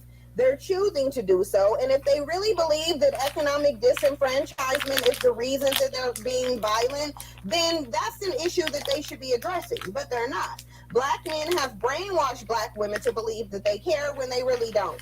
And now, even though black men are so comfortable that they're constantly showing us that they don't care, we refuse to see it, believe it, and accept it. You can look at what black men are doing with other races of women when they so-called divest themselves to their community to see who the real problem is, but we refuse to see it because we see the benefit in believing that black men care when they really don't.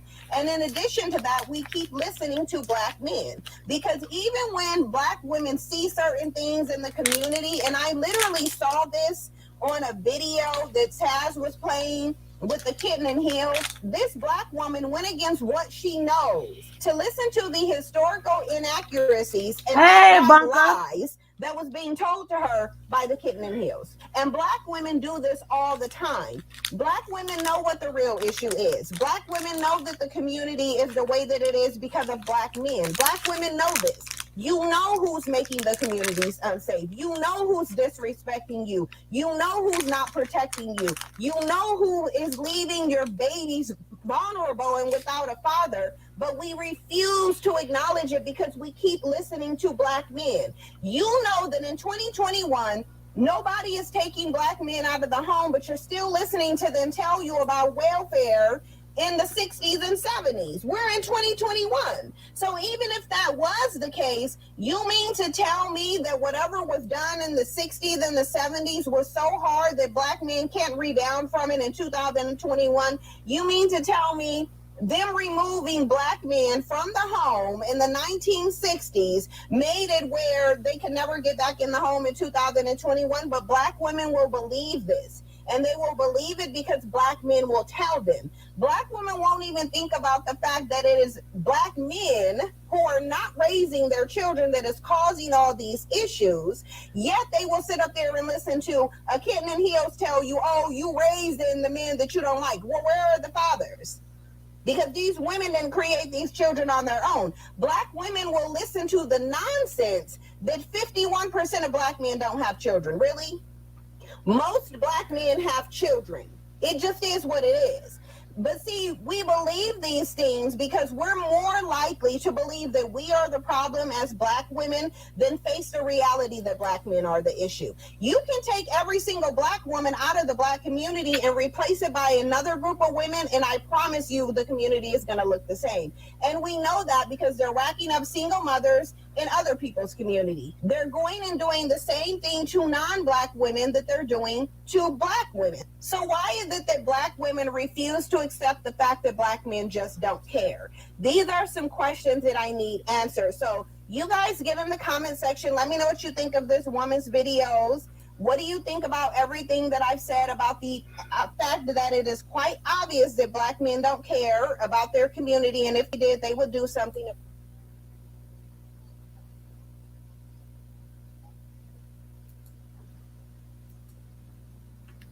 You can be cute and feminine in the house, but I advise having at least 2 sources of income in the house and stack your money for a rainy day. Pow, pow, pow. They're just not on the birth certificate. Sure do. And still worship them. I would get so tired. They require too many kudos for basic ish. Please like the video. That's right. Please like the video. I didn't see this one, but I'm going to check out what they got to say. Okay? Gonna check it out. Gonna check it out. Black women in education. The struggle is real.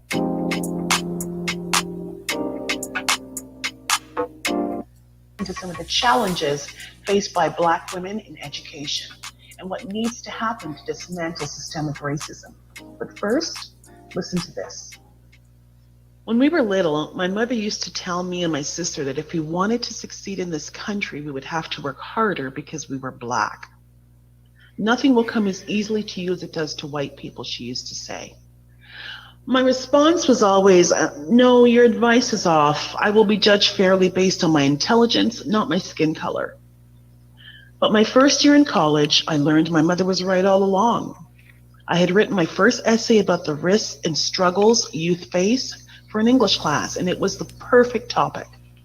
I was a youth leader in my community, and I had a passion for working with young people. Plus, I loved writing, and I had a flair for storytelling. Shortly after handing in the paper, my English professor, a white woman, called me into her office. I was so confused when she asked me what source I had used to plagiarize my essay. She said, I don't believe you're capable of writing at this level. Those were her exact words. I remember them. I told her I didn't plagiarize anything, but she didn't believe me.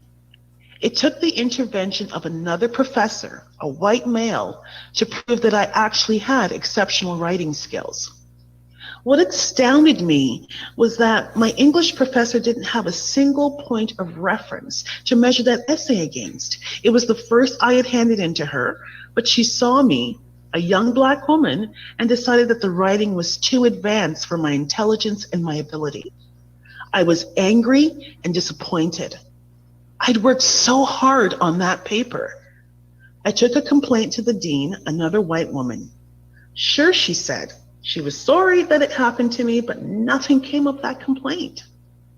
That English professor continued to teach, and there was no follow-up after that. I had to come to the conclusion that the dean's placating words were simply not sincere. From that day on, it was clear that I would have to work harder as a Black person to prove that I'm just as capable as a white person. Higher learning would have its own unique challenges for me, and so would the journey beyond that. So I'm excited about having Debbie and Ella join us. Thinking back to Sisters Reading, the book club, that was really the beginning of consciousness for me. Absolutely. That was a wonderful time where I found a group of women who just reinforced the beauty and strength of being a Black woman. So I am looking forward to this conversation. I lived in the country in Jamaica. So when I came here, I remember it was a cold winter, December, and I looked out the plane and I thought, oh, this must be close to heaven. With the snow falling, I was quite enthused, you know, being a 12-year-old, live in the country. never seen anyone of color except for Black. There was no, I was quite sheltered. And so that really stood out for me, just the diversity in Canada here and just the beauty of it from the time before I land. I was born actually in England, and because that's where my mother was a student. And then actually I then immigrated to St. Vincent, where my parents are from. And I lived with my grandmother until I was 6 years old. So I was thinking about this, about my first experience or what I thought. I think for me, being so young, what I remember was that my parents wanted to get me involved with anything Canadian. So I came here in the summer, just before school started. It would have been September. I came in August. And after, the first settling of school, then it was going to be skating season. So it was moving into the winter time. And I remember I think it was my mother who put me in skating. So it was just kind of like, you're going to do everything that's Canadian, right? And so for like many kids who come from the Caribbean, you automatically have an accent. And so you're placed a year behind.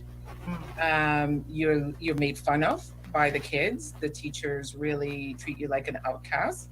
So I think my first experience and realize the systemic piece was just how I was treated inside in the school. I was a feisty 12-year-old that wouldn't take anything. So I fight my way through a lot of things, which I think for me was really positive and somehow it's some negative, because when I didn't internalize it so much.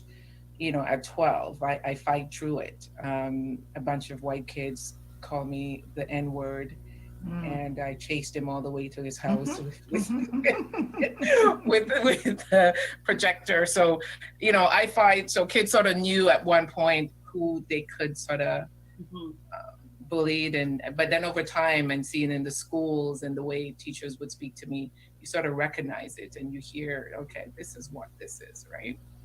Because as you're talking, Debbie, I'm thinking how opposite I was. Being called an N-word, I ran home crying.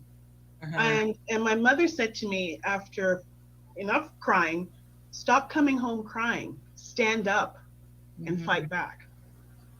I don't know the statistics, but I would venture to think that the majority of kids who are bullied and ostracized, especially based off of color, wouldn't fight back, fight their oppressors back, but they would fall into, what other ills happen when you're being bullied.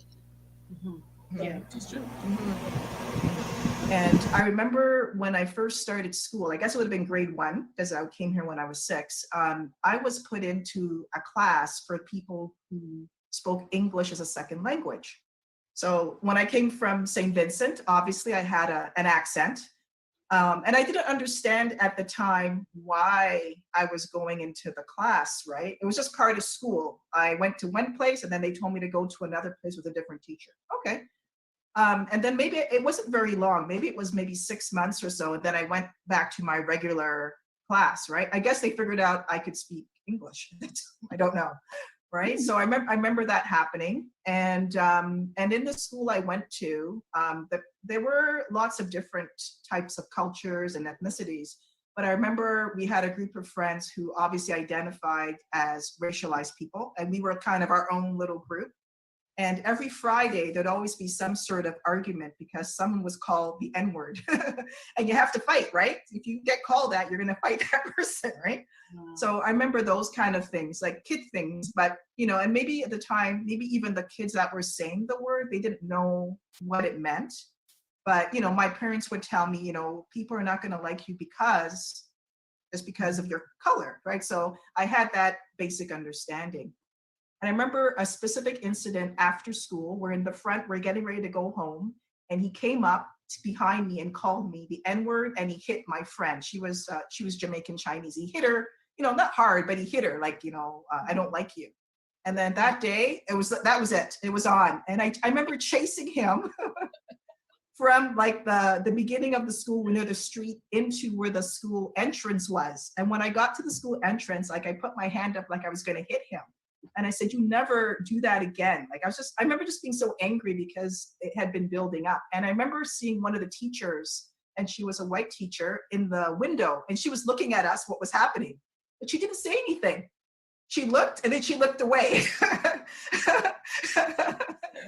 But sometimes, like, especially when you're that age, that's what people understand. Like, I'm going to stand up for myself, and I'm not going to let you, like, you know, continuously, you know, do that. Right. And I felt better after, because I knew that he's not going to bother me. And I felt, oh, okay, then I can live my life. Right. I don't need and you can fear that anymore. school and not fear that that one child anymore. Right. Exactly. Yeah. I think it was more in the curriculum, for example. So what I did was when I write my paper was correcting the wrong. So I always focus on, this is what my paper is going to be about. You know, I went to Windsor, and I think when I went to York to do my social work, right, I made sure to just sort of highlight some of the oppression that was within the schools, you know, within the curriculum. So I did that piece. I didn't, you know, I just always made it a duty to, when I write, that it is going to always come back to what knowledge is. So, yeah. Okay.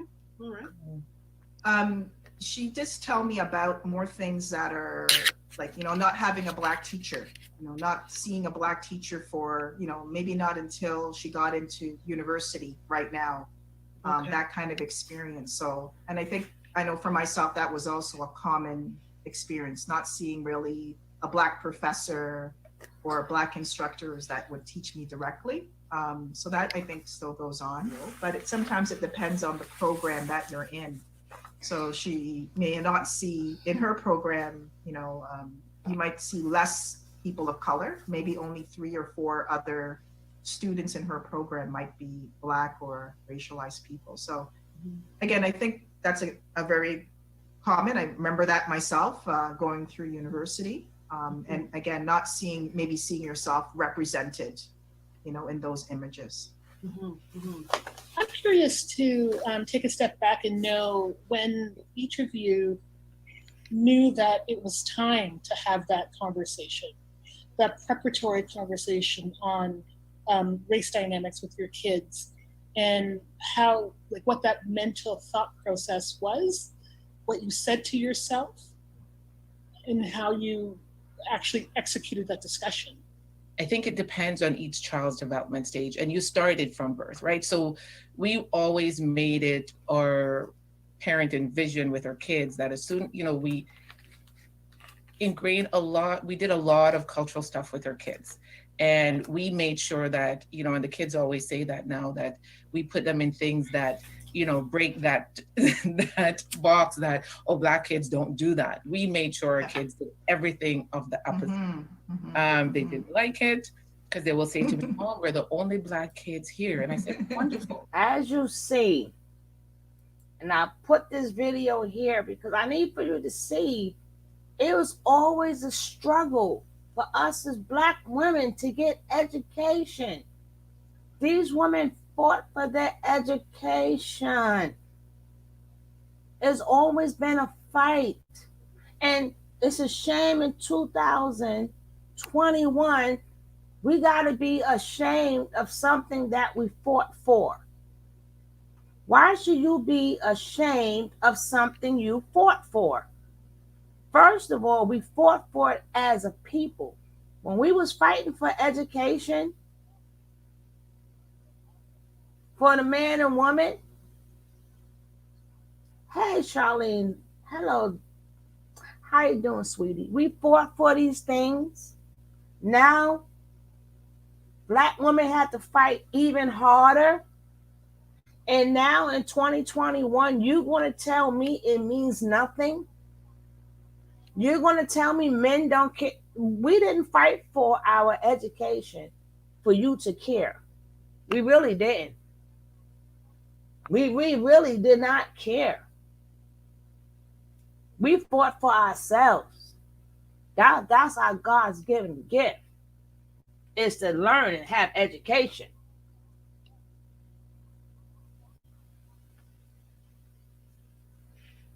In 2021, we gotta feel bad because they say our degrees don't mean anything. It damn sure do. It means a lot to us. It may not mean nothing to you, but you didn't sit in them classes. Hey, boss lady, you didn't sit in them classes. You ain't take a test. You ain't study. You wasn't up all night doing nothing for me. I did all that myself. What would I need for you to tell me that you don't care? I wouldn't care if you don't care. I care. I did all of that.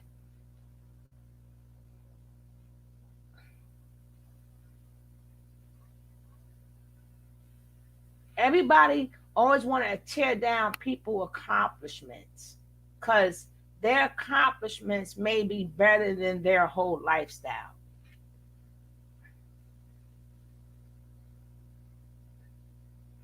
Thank you, Positive Minds.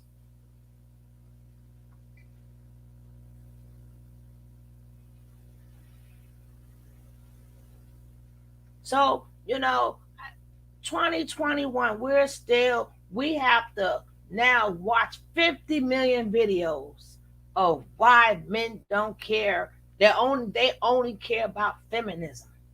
Really? So why y'all didn't fight for it? Why didn't y'all in the 50s and 60s, why didn't you men fight for us to be more feminine? I would like to know. What happened? If you wanted us in the house so bad, you wanted us to be moms and take care of the kids so bad, well, why you didn't fight for it? Why did you take the extra money that your wife made to pay the bills? Why? Explain that to me. When she went off and did laundry and ironed clothes and made dresses, why did you accept the money from her to pay the bills, to pay the mortgage? Why did you accept the money that she made on the side? Now you want to talk about it? Now you want to talk about it. Oh, and you got these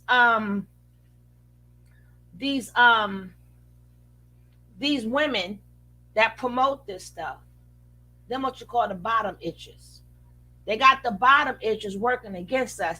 Oh, you be in your femininity. What do me having an education, does that make me non-feminine? Because I can read a book, because I know how to write. That makes me non-feminine. Does that mean because I have an education, I don't know how to take care of a man? Or y'all men just mad because we don't need you?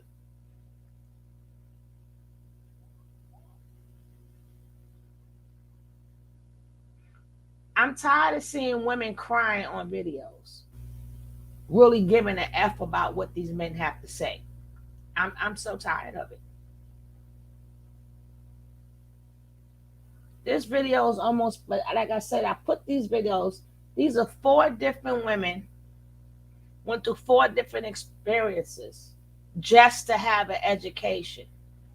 Just to have an education.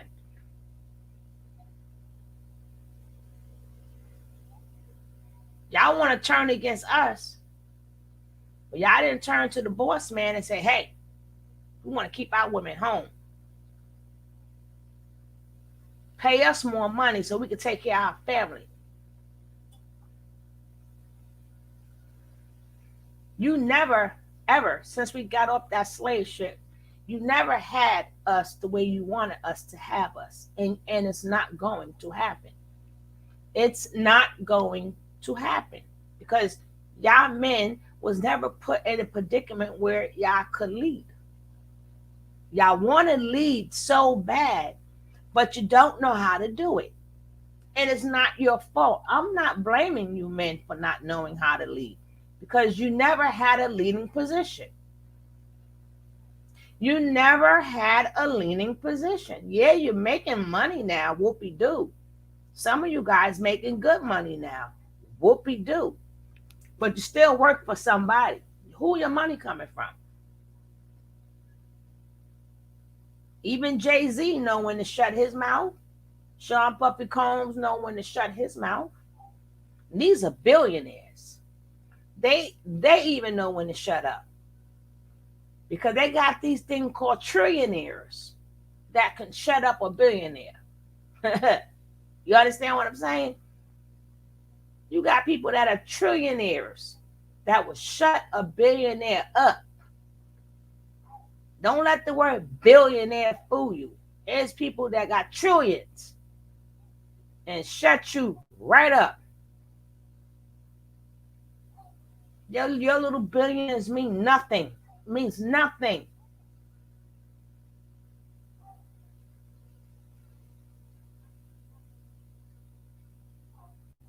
Maybe tonight or tomorrow, I'm going to do that. The next lie they put in front of us, which I think I did this video already, but I'm going to do it again, of how we threw the men out the house. We threw them out the house so we can get welfare. The man was making so much money, we threw him out the house to receive a little bit of welfare. And for all my ladies, keep your head up. I'm going to go on the other side now. Boss lady, I'm going on the other side. There's a lot of stuff going on. So I'm going on the other side. I thank you all for coming. I will be back on here tonight. I appreciate all of you guys. At any point in time, one of y'all want to come up, let me know. I'll drop the link if you want to express yourself. But this segment is finished. And I see you guys later. Peace out.